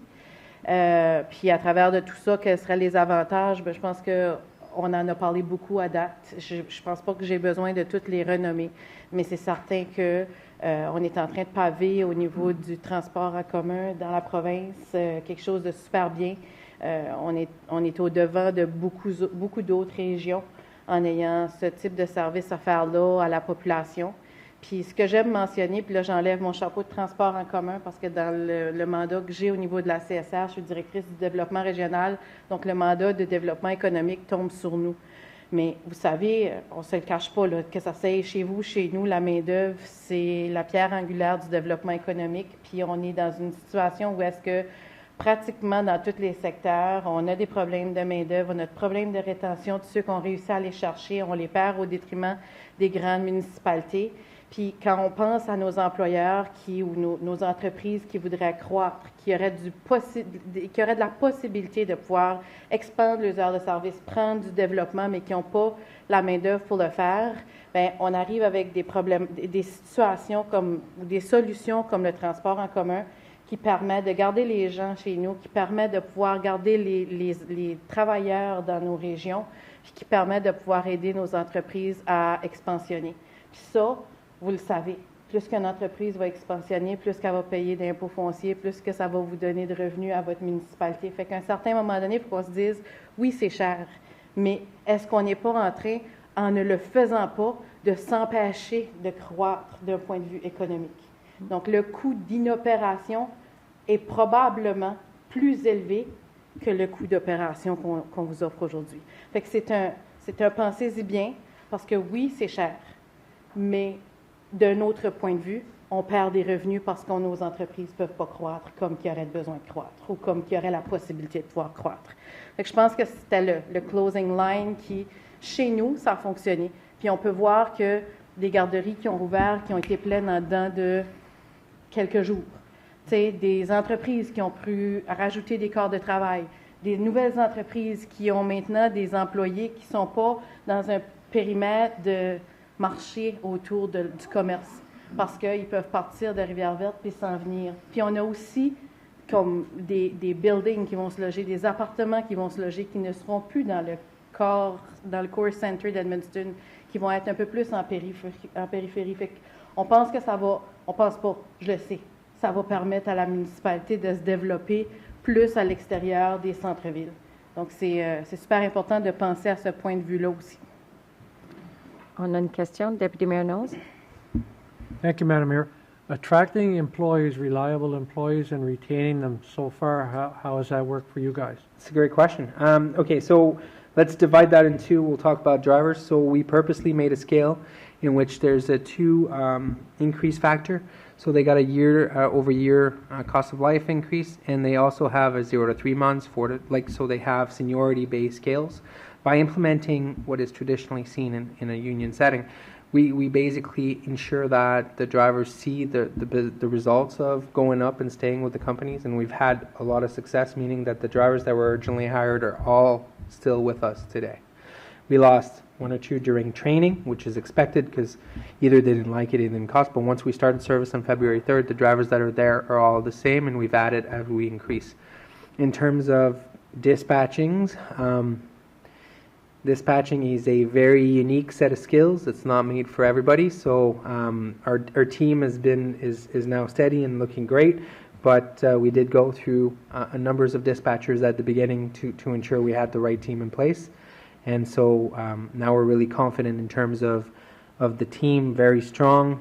Like I said, the numbers back that up, but it took us a while to get there. Not because there was a lack of interest, but because I've had some people that stepped for 12 minutes on that chair and said, no, hey, I'm getting away from this. This is crazy. And people that had done what they thought was dispatching for their life, right? So we had to take the time to take the right people. So in that time, it took a little more time. So that's, I guess, the difference. And then in terms of leadership, and I think that's important because you get access to that, we created a 3-year leadership program for our director position, which we took somebody that's going to be in that position, a different phase, growing through the 3 years that I'm under contract currently to take the full director position when I leave. So we're not just putting somebody, because it was really hard to attract people that may have experience in that field enough to say you're going to hold that position. So we decided to train into a 3-year process together. One of the reasons I'm here on the longer term. Great. Thank you. All right. Merci beaucoup. Thank you for the presentation. I know it's long, but it's really important information for us to have. Personally, I think Flex goes the way to go. For us, it would make it so much easier. And I mean, we've already said that we were moving forward with that in our budget. And they've worked all the kinks. They know what they're doing. We don't have to reinvent the wheel. Easy peasy. Easy peasy. And we can be up and operational in January. Like the buses we've already gone to tender. The buses, they have them already. So I think this is merci pour la présentation. Au début, je vais être honnête, j'étais pas convaincue quand on était dans la salle de conférence en discussion, jusqu'à ça que vous en avez embarqué sur le téléphone. Puis là, par après, en dedans de 5 minutes, j'étais OK, attends. Puis là, encore plus la semaine passée, je pense que ça serait tellement un beau partenariat, mais non pas seulement un beau partenariat, mais de regarder aux autres municipalités d'embarquer avec nous. Oui, absolument. Bon, là, tout de suite, on pense que vous étiez déjà prêt. Vous étiez déjà rendu à cette étape-là. Oui. On parle de Bathurst. Oui. Mais c'est définitivement dans les plans, puis dans les plans de la CSR. OK. C'est ça. Donc, on a déjà des discussions d'entamer avec les 2 autres municipalités. On va revenir dans votre région possiblement très souvent d'ici le mois de janvier, mais on est venu la semaine passée, puis on revient dans 2 semaines pour présenter à Belle-Dune puis à Belle-Baie. Donc, on va faire les deux en réunion de conseil au début du mois d'octobre pour leur présenter qu'est-ce que la prochaine phase d'ici, parce que là, on va arrêter de mettre des numéros ces phases, là, ça devient mêlant, mais la prochaine phase de votre implantation, où est-ce qu'on va connecter toutes ces régions-là à le service de base qu'il va y avoir à Bathurst. So, ça va être un peu les connexions comme qu'on fait dans la région d'Edmundston avec les municipalités qui sont un peu plus en périphérie.